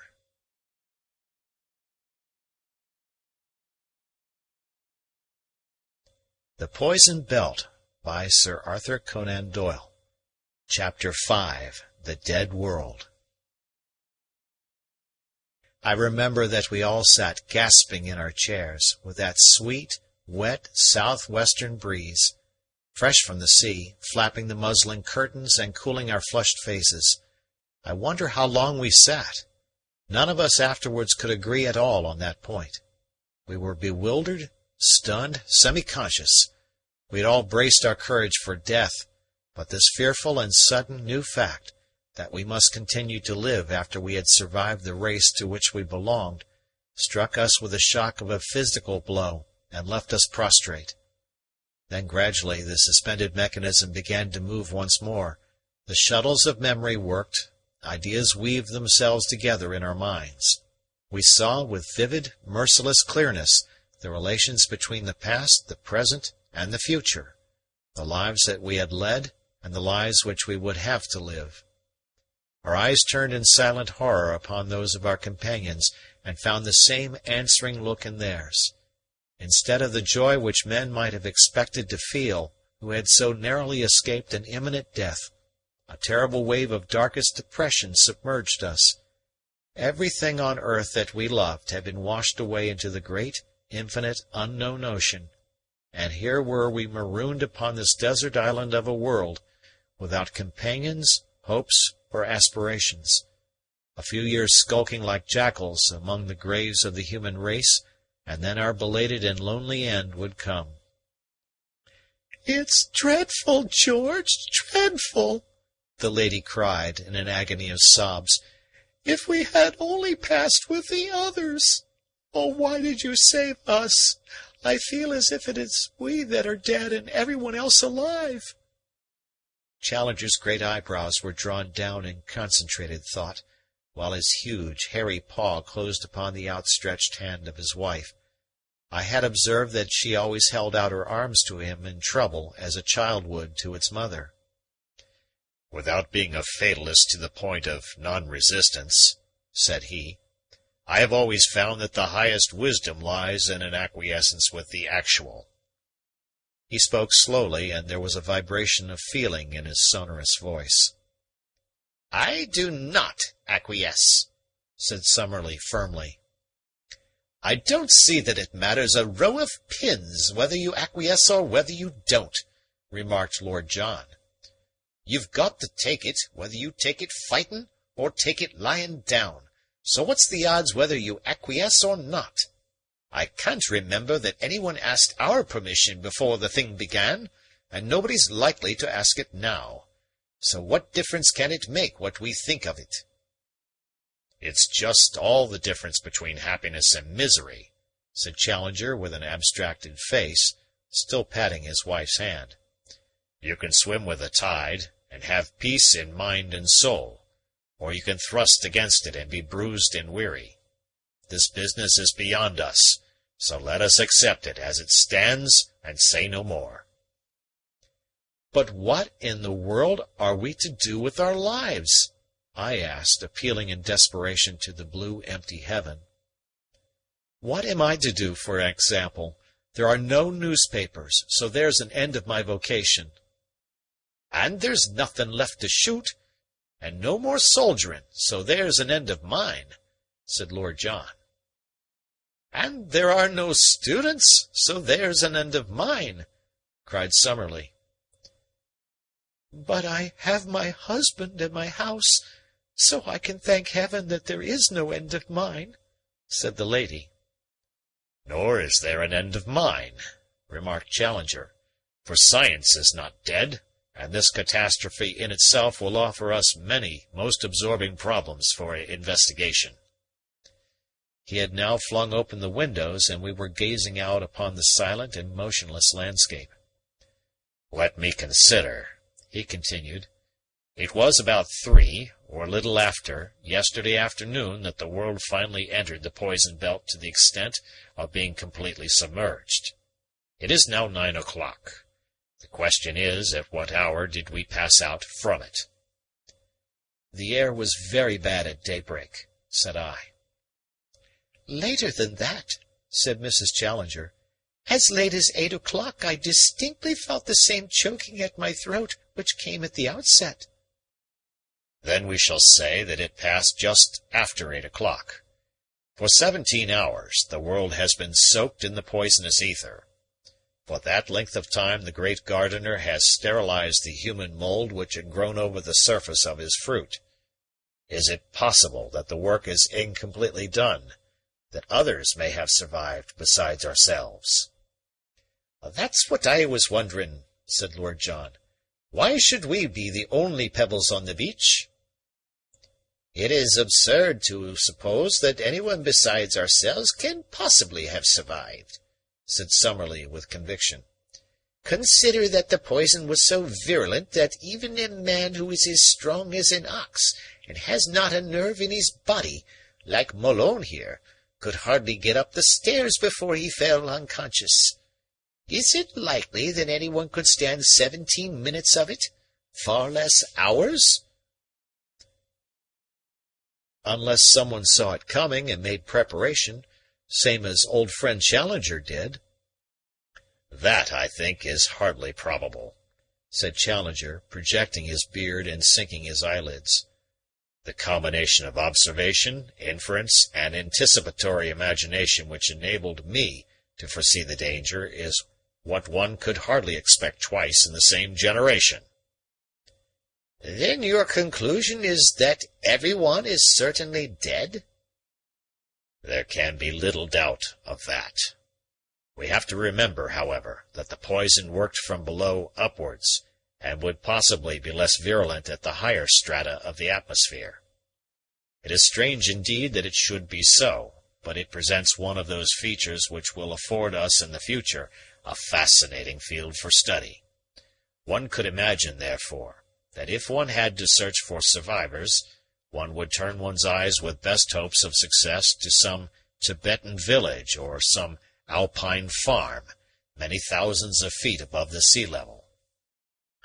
"Well, considering that there are no railroads and no steamers, you might as well talk about survivors in the moon," said Lord John.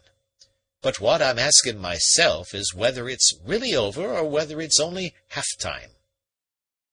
Summerley craned his neck to look round the horizon. "It seems clear and fine," said he in a very dubious voice, "but so it did yesterday. I am by no means assured that it is all over." Challenger shrugged his shoulders. "We must come back once more to our fatalism," said he. "If the world has undergone this experience before, which is not outside the range of possibility, it was certainly a very long time ago. Therefore, We may reasonably hope that it will be very long before it occurs again."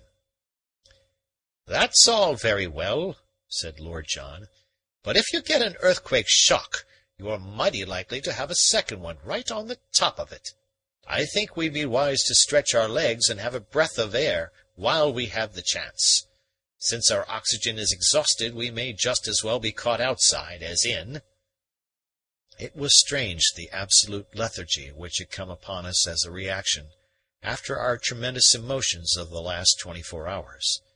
It was both mental and physical, a deep-lying feeling that nothing mattered, and that everything was a weariness and a profitless exertion.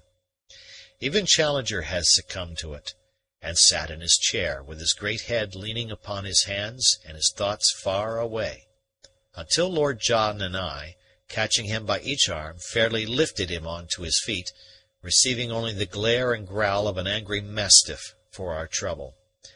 However, once we had got out of our narrow haven of refuge into the wider atmosphere of everyday life, our normal energy came gradually back to us once more.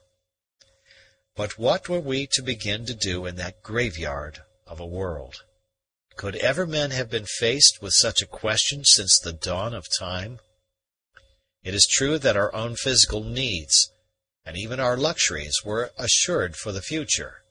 All the stores of food, all the vintages of wine, all the treasures of art were ours for the taking. But what were we to do? Some few tasks appealed to us at once, since they lay ready to our hands. We descended into the kitchen and laid the two domestics upon their respective beds. They seemed to have died without suffering, one in the chair by the fire, the other upon the scullery floor. Then we carried in poor Austin from the yard. His muscles were set as hard as a board in the most exaggerated rigor mortis, while the contraction of the fibres had drawn his mouth into a hard, sardonic grin. The symptom was prevalent among all those who had died from the poison. Wherever we went we were confronted by those grinning faces, which seemed to mock at our dreadful position, smiling silently and grimly at the ill-fated survivors of their race. "Look here," said Lord John, who had paced restlessly about the dining-room whilst we partook of some food. "I don't know how you fellows feel about it, but for my part, I simply can't sit here and do nothing."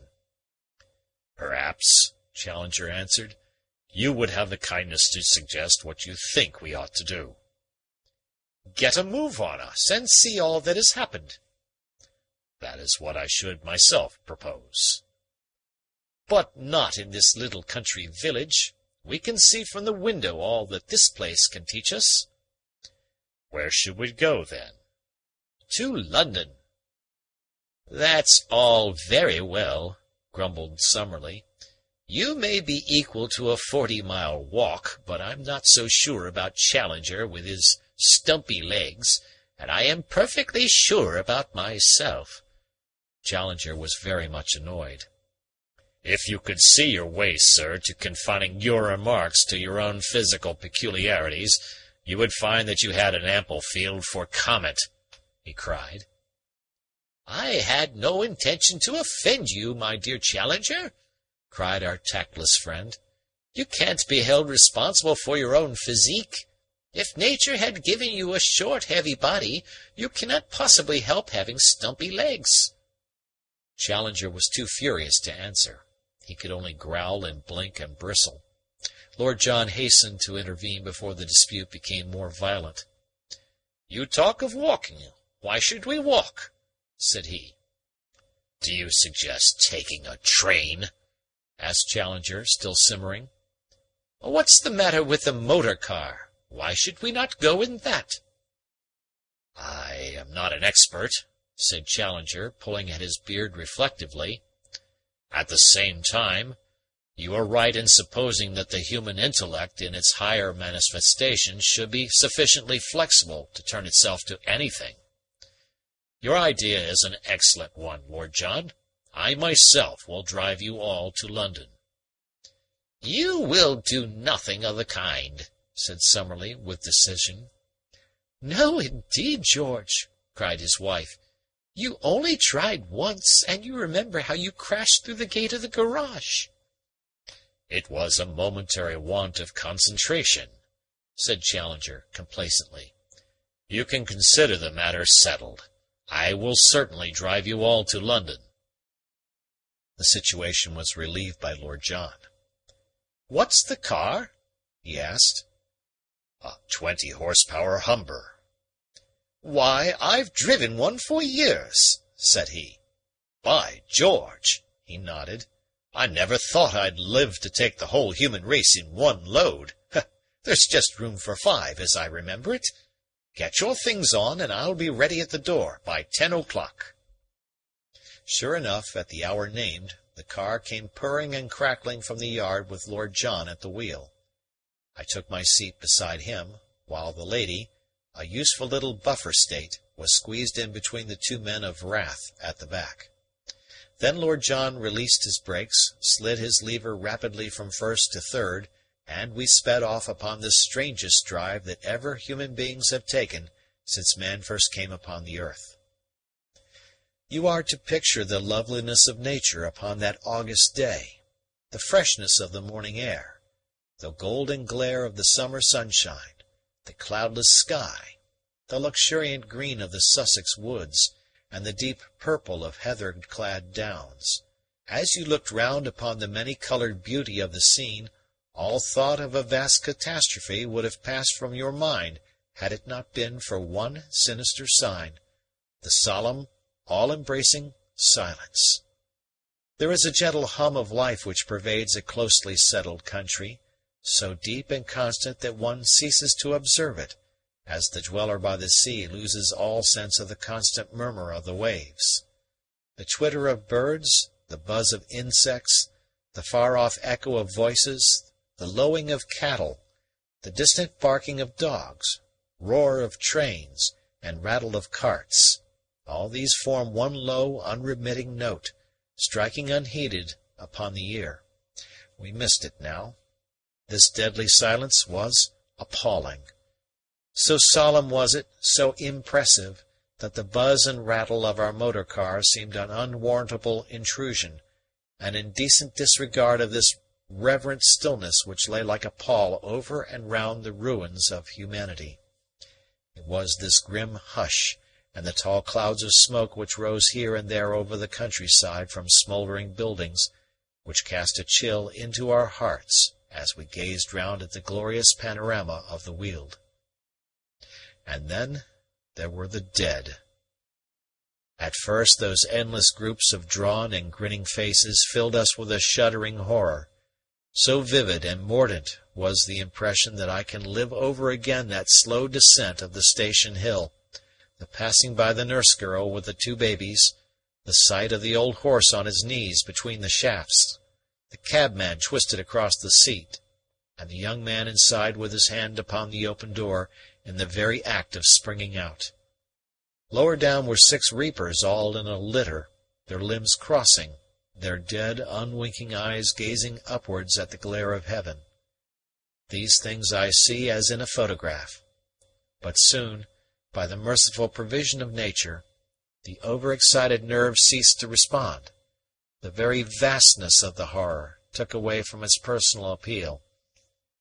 Individuals merged into groups, groups into crowds, crowds into a universal phenomenon which one soon accepted as the inevitable detail of every scene.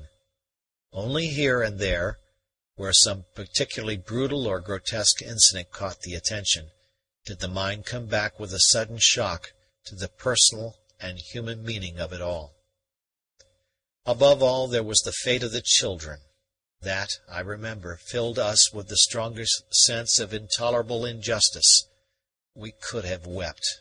Mrs. Challenger did weep, when we passed a great council school and saw the long trail of tiny figures scattered down the road which led from it. They had been dismissed by their terrified teachers and were speeding for their homes when the poison caught them in its net. Great numbers of people were at the open windows of the houses. In Tunbridge Wells there was hardly one which had not its staring, smiling face. At the last instant the need of air, that very craving for oxygen which we alone had been able to satisfy, had sent them flying to the window. The sidewalks, too, were littered with men and women, hatless and bonnetless, who had rushed out of the houses. Many of them had fallen in the roadway. It was a lucky thing that in Lord John we found an expert driver, for it was no easy matter to pick one's way. Passing through the villages or towns we could only go at a walking pace, and once, I remember, opposite the school at Tunbridge, we had to halt some time while we carried aside the bodies which blocked our path. A few small, definite pictures stand out in my memory from amid that long panorama of death upon the Sussex and Kentish high roads. One was that of a great glittering motor car standing outside the inn at the village of Southborough. It bore, as I should guess, some pleasure party upon their return from Brighton or from Eastbourne. There were 3 gaily dressed women, all young and beautiful, one of them with a Peking spaniel upon her lap. With them were a rakish-looking elderly man and a young aristocrat, his eyeglass still in his eye, his cigarette burned down to the stub between the fingers of his begloved hand. Death must have come on them in an instant and fixed them as they sat, save that the elderly man had at the last moment torn out his collar in an effort to breathe. They might all have been asleep. On one side of the car a waiter, with some broken glasses beside a tray, was huddled near the step. On the other, 2 very ragged tramps, a man and a woman, lay where they had fallen, the man with his long thin arm still outstretched, even as he had asked for alms in his lifetime. One instant of time had put aristocrat, waiter, tramp, and dog upon one common footing of inert and dissolving protoplasm.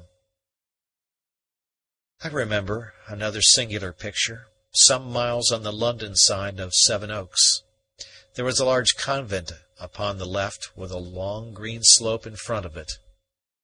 Upon this slope were assembled a great number of school-children, all kneeling at prayer. In front of them was a fringe of nuns, and higher up the slope, facing towards them, a single figure whom we took to be the Mother Superior. Unlike the pleasure-seekers in the motor-car, these people seemed to have had warning of their danger, and to have died beautifully together, the teachers and the taught, assembled for their last common lesson. My mind is still stunned by that terrific experience, and I grope vainly for means of expression by which I can reproduce the emotions which we felt. Perhaps it is best and wisest not to try, but merely to indicate the facts. Even Summerley and Challenger were crushed, and we heard nothing of our companions behind us save an occasional whimper from the lady. As to Lord John, he was too intent upon his wheel and the difficult task of threading his way along such roads to have time or inclination for conversation. One phrase he used with such wearisome iteration that it stuck in my memory, and at last almost made me laugh as a comment upon the day of doom. "Pretty doin's, what?" That was his ejaculation as each fresh, tremendous combination of death and disaster displayed itself before us. "Pretty doin's, what?" he cried, as we descended the station hill at Rutherford, and it was still "Pretty doin's, what?" as we picked our way through a wilderness of death in the High Street of Lewisham and the Old Kent Road. It was here that we received a sudden and amazing shock. Out of the window of a humble corner-house there appeared a fluttering handkerchief waving at the end of a long, thin human arm. Never had the sight of unexpected death caused our hearts to stop and then throb so wildly as this amazing indication of life. Lord John ran the motor to the curb, and in an instant we had rushed through the open door of the house and up the staircase to the second-floor front room from which the signal proceeded. A very old lady sat in a chair by the open window, and, close to her, laid across a second chair, was a cylinder of oxygen, smaller, but of the same shape as those which had saved our own lives. She turned her thin, drawn, bespectacled face toward us as we crowded in at the doorway. "I feared that I was abandoned here for ever," said she, for I am an invalid and cannot stir. Well, madam, Challenger answered, it is a lucky chance that we happen to pass. I have one all-important question to ask you, said she. Gentlemen, I beg that you will be frank with me. What effect will these effects have upon London and North Western Railway shares?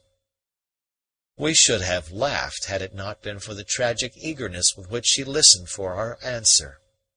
Mrs. Burston, for that was her name, was an aged widow, whose whole income depended upon a small holding of this stock.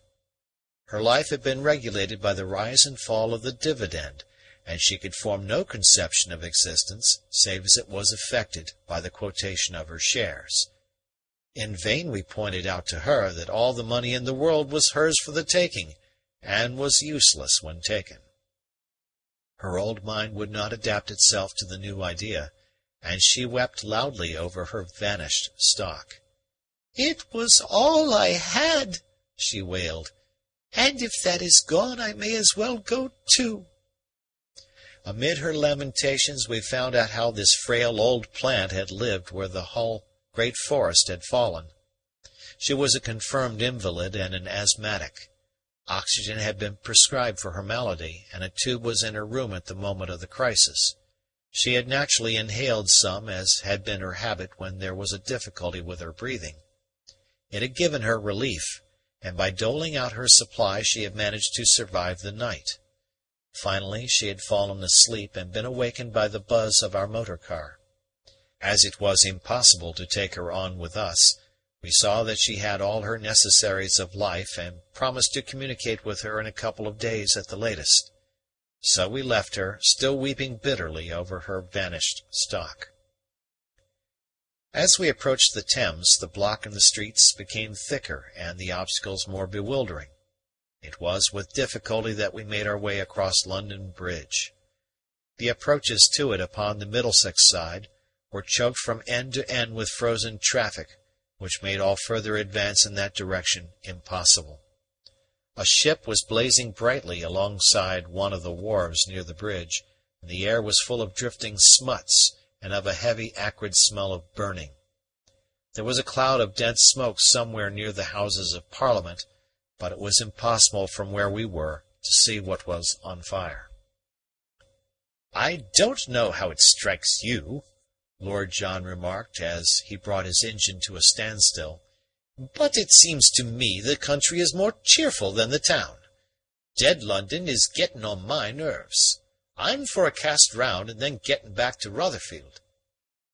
"I confess that I do not see what we can hope for here," said Professor Summerley.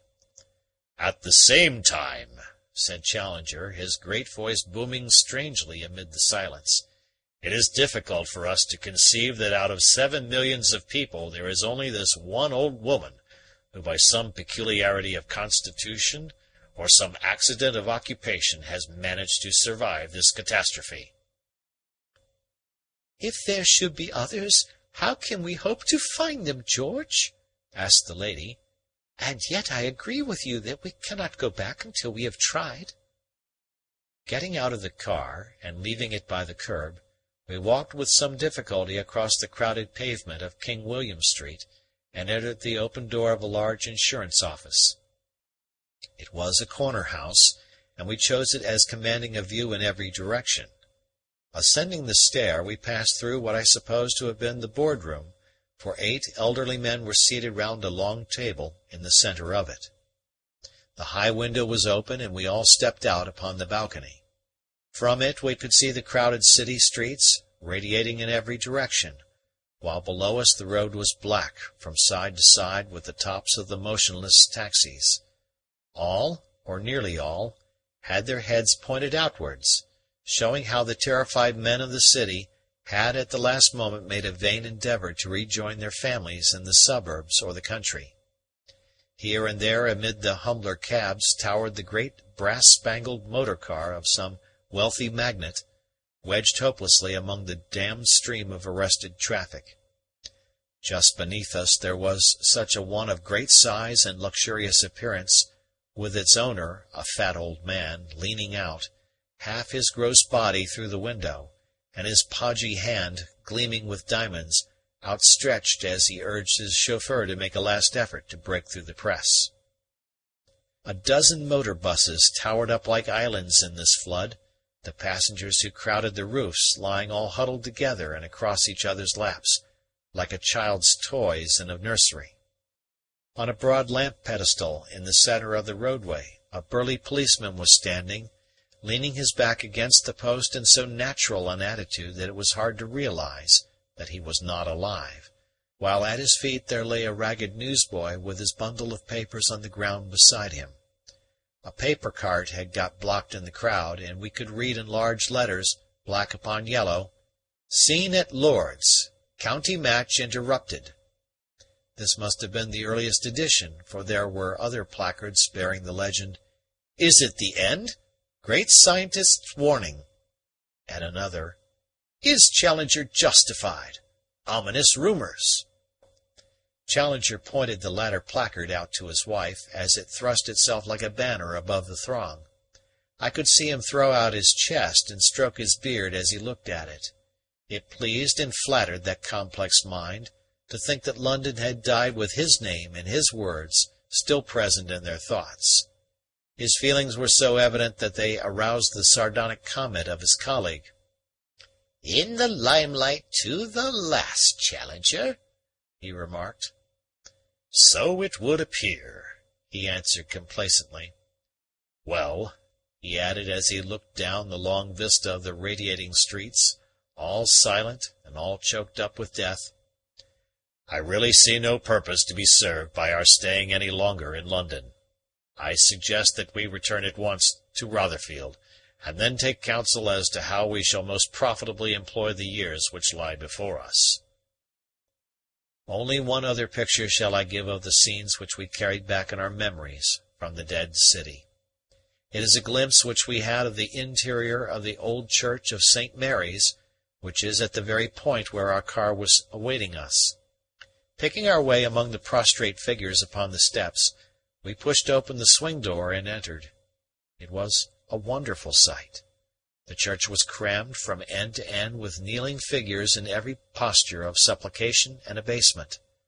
At the last dreadful moment, brought suddenly face to face with the realities of life, those terrific realities which hang over us even while we follow the shadows, the terrified people had rushed into these old city churches which for generations had hardly ever held a congregation. There they huddled as close as they could kneel, many of them in their agitation still wearing their hats, while above them in the pulpit a young man in lay dress had apparently been addressing them, when he and they had been overwhelmed by the same fate. He lay now, like Punch in his booth, with his head and two limp arms hanging over the ledge of the pulpit. It was a nightmare, the grey, dusty church, the rows of agonized figures, the dimness and silence of it all. We moved about with hushed whispers, walking upon our tiptoes. And then suddenly I had an idea. At one corner of the church, near the door, stood the ancient font, and behind it a deep recess in which there hung the ropes for the bell-ringers. Why should we not send a message out over London which would attract to us any one who might still be alive? I ran across, and pulling at the list-covered rope, I was surprised to find how difficult it was to swing the bell. Lord John had followed me. "By George, young fellow," said he, pulling off his coat, "you've hit on a deuced good notion. Give me a grip, and we'll soon have a move on it." But, even then, so heavy was the bell that it was not until Challenger and Summerley had added their weight to ours that we heard the roaring and clanging above our heads, which told us that the great clapper was ringing out its music. Far over dead London resounded our message of comradeship and hope to any fellow man surviving. It cheered our own hearts, that strong metallic call, and we turned the more earnestly to our work, dragged 2 feet off the earth with each upward jerk of the rope, but all straining together on the downward heave, Challenger the lowest of all, bending all his great strength to the task, and flopping up and down like a monstrous bullfrog, croaking with every pull. It was at that moment that an artist might have taken a picture of the four adventurers, the comrades of many strange perils in the past, whom fate had now chosen for so supreme an experience. For half an hour we worked, the sweat dropping from our faces, our arms and backs aching with the exertion. Then we went out into the portico of the church and looked eagerly up and down the silent, crowded streets. Not a sound, not a motion, in answer to our summons. "It's no use, no one is left," I cried. "We can do nothing more," said Mrs. Challenger. "For God's sake, George, let us get back to Rotherfield. Another hour of this dreadful silent city would drive me mad." We got into the car without another word. Lord John backed her round and turned her to the south. To us, the chapter seemed closed. Little did we foresee the strange new chapter which was to open. End of chapter.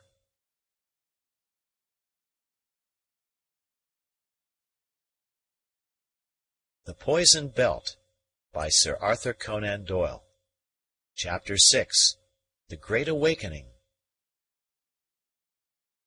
And now I come to the end of this extraordinary incident, so overshadowing in its importance not only in our own small individual lives, but in the general history of the human race.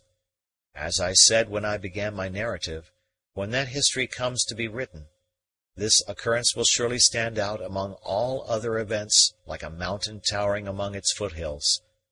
Our generation has been reserved for a very special fate, since it has been chosen to experience so wonderful a thing. How long its effect may last, how long mankind may preserve the humility and reverence which this great shock has taught it, can only be shown by the future. I think it is safe to say that things can never be quite the same again. Never can one realize how powerless and ignorant one is, and how one is upheld by an unseen hand, until, for an instant, that hand has seemed to close and to crush. Death has been imminent upon us. We know that at any moment it may be again. That grim presence shadows our lives, but who can deny that in that shadow the sense of duty, the feeling of sobriety and responsibility, the appreciation of the gravity and of the objects of life, the earnest desire to develop and improve, have grown and become real with us to a degree that has leavened our whole society from end to end? It is something beyond sex and beyond dogmas. It is rather an alteration of perspective, a shifting of our sense of proportion, a vivid realization that we are insignificant and evanescent creatures, existing on sufferance and at the mercy of the first chill wind from the unknown. But if the world has grown graver with this knowledge, it is not, I think, a sadder place in consequence. Surely we are agreed that the more sober and restrained pleasures of the present are deeper as well as wiser than the noisy, foolish hustle which passed so often for enjoyment in the days of old, days so recent and yet already so inconceivable. Those empty lives which were wasted in aimless visiting and being visited, in the worry of great and unnecessary households, in the arranging and eating of elaborate and tedious meals, have now found rest and health in the reading, the music, the gentle family communion which comes from a simpler and saner division of their time. With greater health and greater pleasure they are richer than before, even after they have paid those increased contributions to the common fund which have so raised the standard of life in these islands. There is some clash of opinion as to the exact hour of the Great Awakening. It is generally agreed that, apart from the difference of clocks, there may have been local causes which influenced the action of the poison. Certainly, in each separate district the resurrection was practically simultaneous. There are numerous witnesses that Big Ben pointed to 10 minutes past 6 at the moment. The Astronomer Royal has fixed the Greenwich time at 12 past 6.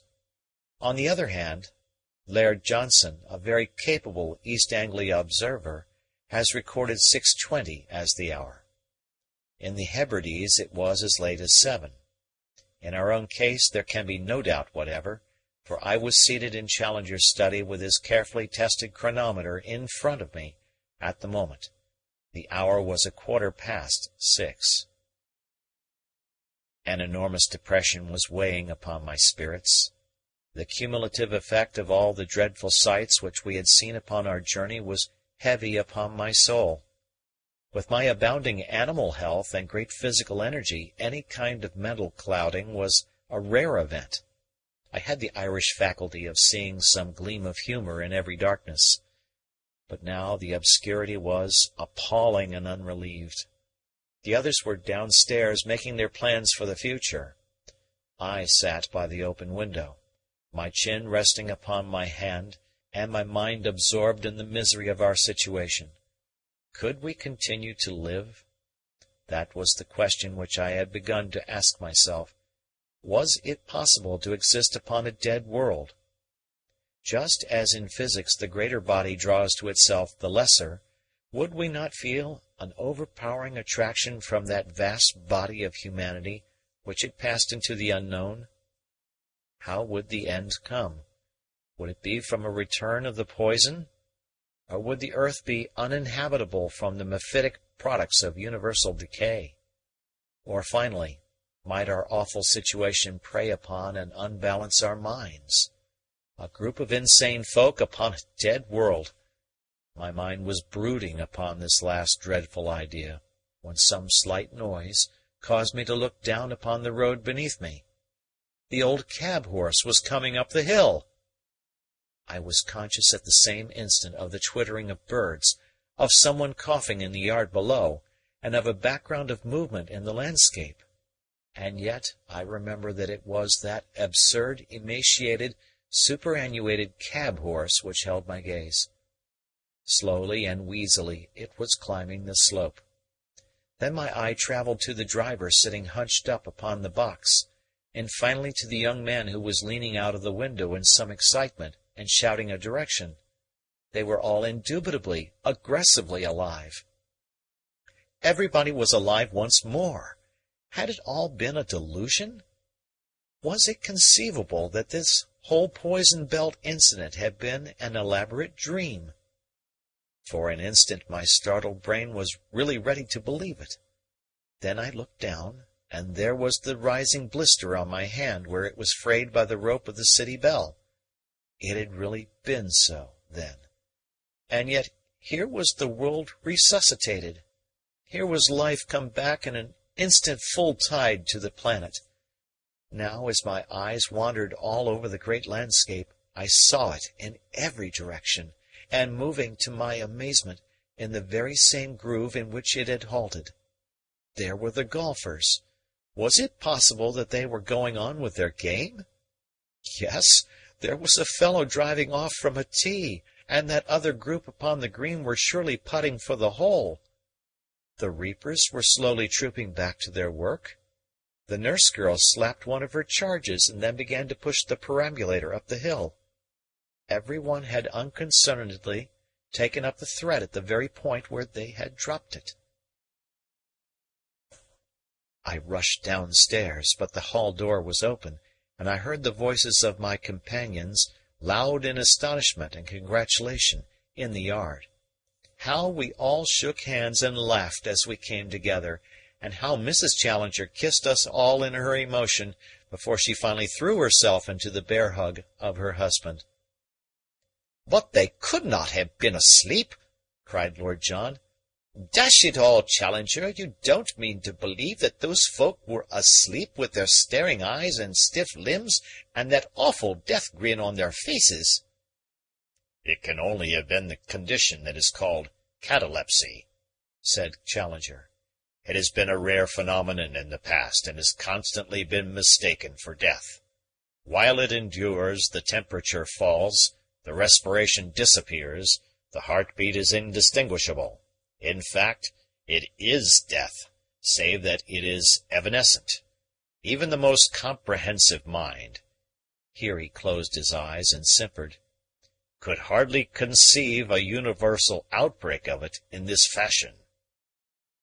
You may label it catalepsy, remarked Summerley, but after all it is only a name, and we know as little of the truth as we do of the poison which has caused it. The most we can say is that the vitiated ether has produced a temporary death. Austin was seated all in a heap on the step of the car. It was his coughing which I had heard from above. He had been holding his head in silence, but now he was muttering to himself and running his eyes over the car. Young fathead, he grumbled. Can't leave things alone. What's the matter, Austin? Lubricators left running, sir. Someone has been fooling with the car. I expect it's that young garden boy, sir. Lord John looked guilty. I don't know what's amiss with me, continued Austin, staggering to his feet. I expect I came over queer when I was hosing her down.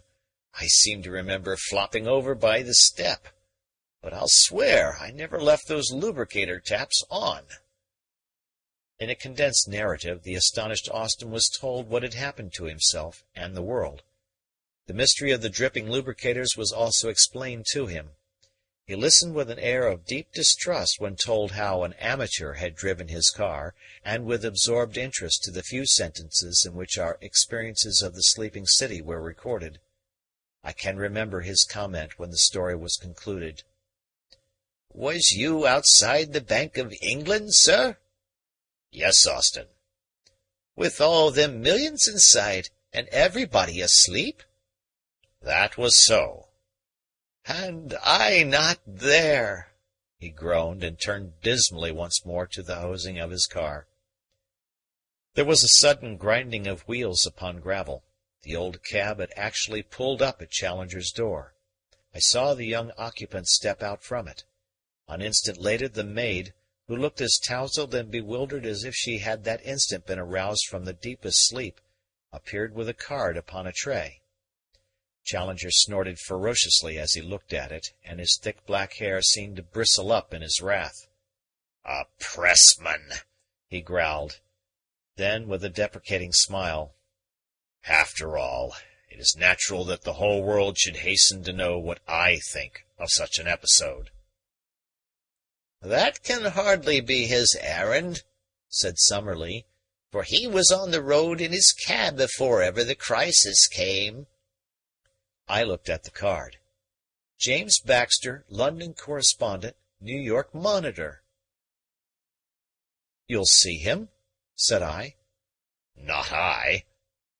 "Oh, George, you should be kinder and more considerate to others. Surely you have learned something from what we have undergone?" He tut-tutted and shook his big obstinate head. "A poisonous breed. Eh, Malone? The worst weed in modern civilization, the ready tool of the quack, and the hindrance of the self-respecting man. When did they ever say a good word for me?" "When did you ever say a good word to them?" I answered. "Come, sir, this is a stranger who has made a journey to see you. I am sure that you won't be rude to him." Well, he grumbled, "you come with me and do the talking. I protest in advance against any such outrageous invasion of my private life." Muttering and mumbling, he came rolling after me like an angry and rather ill-conditioned mastiff. The dapper young American pulled out his notebook and plunged instantly into his subject. "I came down, sir," said he, "because our people in America would very much like to hear about this danger which is, in your opinion, pressing upon the world." "I know of no danger which is now pressing upon the world," Challenger answered gruffly. The pressman looked at him in mild surprise. "I meant, sir, the chances that the world might run into a belt of poisonous ether." "I do not now apprehend any such danger," said Challenger. The pressman looked even more perplexed. "You are Professor Challenger, are you not?" he asked. "Yes, sir, that is my name." "I cannot understand, then, how you can say that there is no such danger. I am alluding to your own letter. published above your name in the London Times of this morning." It was Challenger's turn to look surprised. "This morning," said he. "No London Times was published this morning." "Surely, sir," said the American in mild remonstrance, "you must admit that the London Times is a daily paper?" He drew out a copy from his inside pocket. "Here is the letter to which I refer." Challenger chuckled and rubbed his hands. "I begin to understand," said he. "So you read this letter this morning?" "Yes, sir." "And came at once to interview me?" "Yes, sir." "Did you observe anything unusual upon the journey down?" "Well, to tell the truth, your people seem more lively and generally human than I have ever seen them. The baggage man set out to tell me a funny story, and that's a new experience for me in this country." "Nothing else?" "Why, no, sir, not that I can recall." "Well, now, what hour did you leave Victoria?" The American smiled. "I came here to interview you, Professor, but it seems to be a case of is this nigger fishin' or is this fish niggerin'? You're doing most of the work." "It happens to interest me. Do you recall the hour?" "Sure. It was 12:30. "And you arrived?" "At 2:15. "And you hired a cab?" "That was so." "How far do you suppose it is to the station?" "Well, I should reckon the best part of 2 miles." "So how long do you think it took you?" "Well, half an hour, maybe, with that asthmatic in front." "So it should be 3 o'clock?" "Yes, or a trifle after it." "Look at your watch." The American did so, and then stared at us in astonishment. "Say!" he cried. "It's run down. That horse has broken every record, sure. The sun is pretty low, now that I come to look at it. Well, there's something here I don't understand." "Have you no remembrance of anything remarkable as you came up the hill?" "Well, I seem to recollect that I was mighty sleepy once. It comes back to me that I wanted to say something to the driver and that I couldn't make him heed me. I guess it was the heat, but I felt swimmy for a moment. That's all." "So it is with the whole human race," said Challenger to me. "They have all felt swimmy for a moment. None of them have as yet any comprehension of what has occurred. Each will go on with his interrupted job as Austin has snatched up his hosepipe, or the golfer continued his game. Your editor, Malone, will continue the issue of his papers, and very much amazed he will be at finding that an issue is missing. Yes, my young friend," he added to the American reporter, with a sudden mood of amused geniality, "it may interest you to know that the world has swum through the poisonous current which swirls like the Gulf Stream through the ocean of ether. You will also kindly note for your own future convenience that today is not Friday, August the 27th, but Saturday, August the 28th, and that you sat senseless in your cab for 28 hours upon the Rotherford Hill." And right here, as my American colleague would say, I may bring this narrative to an end. It is, as you are probably aware, only a fuller and more detailed version of the account which appeared in the Monday edition of the Daily Gazette, an account which has been universally admitted to be the greatest journalistic scoop of all time, which sold no fewer than 3.5 million copies of the paper.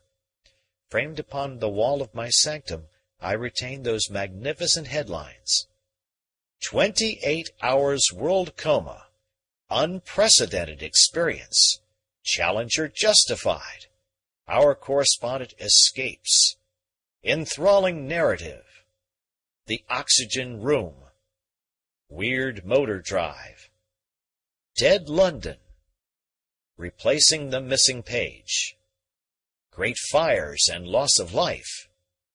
Will it recur? Underneath this glorious scroll came 9.5 columns of narrative, in which appeared the first, last, and only account of the history of the planet, so far as one observer could draw it, during one long day of its existence. Challenger and Summerley have treated the matter in a joint scientific paper, but to me alone was left the popular account. Surely I can sing Nunc Dimittis. What is left but anticlimax in the life of a journalist after that? But let me not end on sensational headlines and a merely personal triumph. Rather let me quote the sonorous passages in which the greatest of daily papers ended its admirable leader upon the subject, a leader which might well be filed for reference by every thoughtful man. It has been a well-worn truism, said the Times, that our human race are a feeble folk before the infinite latent forces which surround us. From the prophets of old and from the philosophers of our own time, the same message and warning have reached us. But, like all oft-repeated truths, it has in time lost something of its actuality and cogency. A lesson, an actual experience, was needed to bring it home. It is from that salutary but terrible ordeal that we have just emerged, with minds which are still stunned by the suddenness of the blow, and with spirits which are chastened by the realization of our own limitations and impotence. The world has paid a fearful price for its schooling. Hardly yet have we learned the full tale of disaster, but the destruction of fire of New York, of Orleans, and of Brighton constitutes in itself one of the greatest tragedies in the history of our race. When the account of the railway and shipping accidents has been completed, it will furnish grim reading, although there is evidence to show that in the vast majority of cases the drivers of trains and engineers of steamers succeeded in shutting off their motive power before succumbing to the poison. But the material damage, enormous as it is both in life and in property, is not the consideration which will be uppermost in our minds today. All this may in time be forgotten, but what will not be forgotten, and what will and should continue to obsess our imaginations, is this revelation of the possibilities of the universe, this destruction of our ignorant self-complacency, and this demonstration of how narrow is the path of our material existence, and what abysses may lie upon either side of it. Solemnity and humility are at the base of all our emotions today. May they be the foundations upon which a more earnest and reverent race may build a more worthy temple. End of chapter. End of book. Thank you for listening.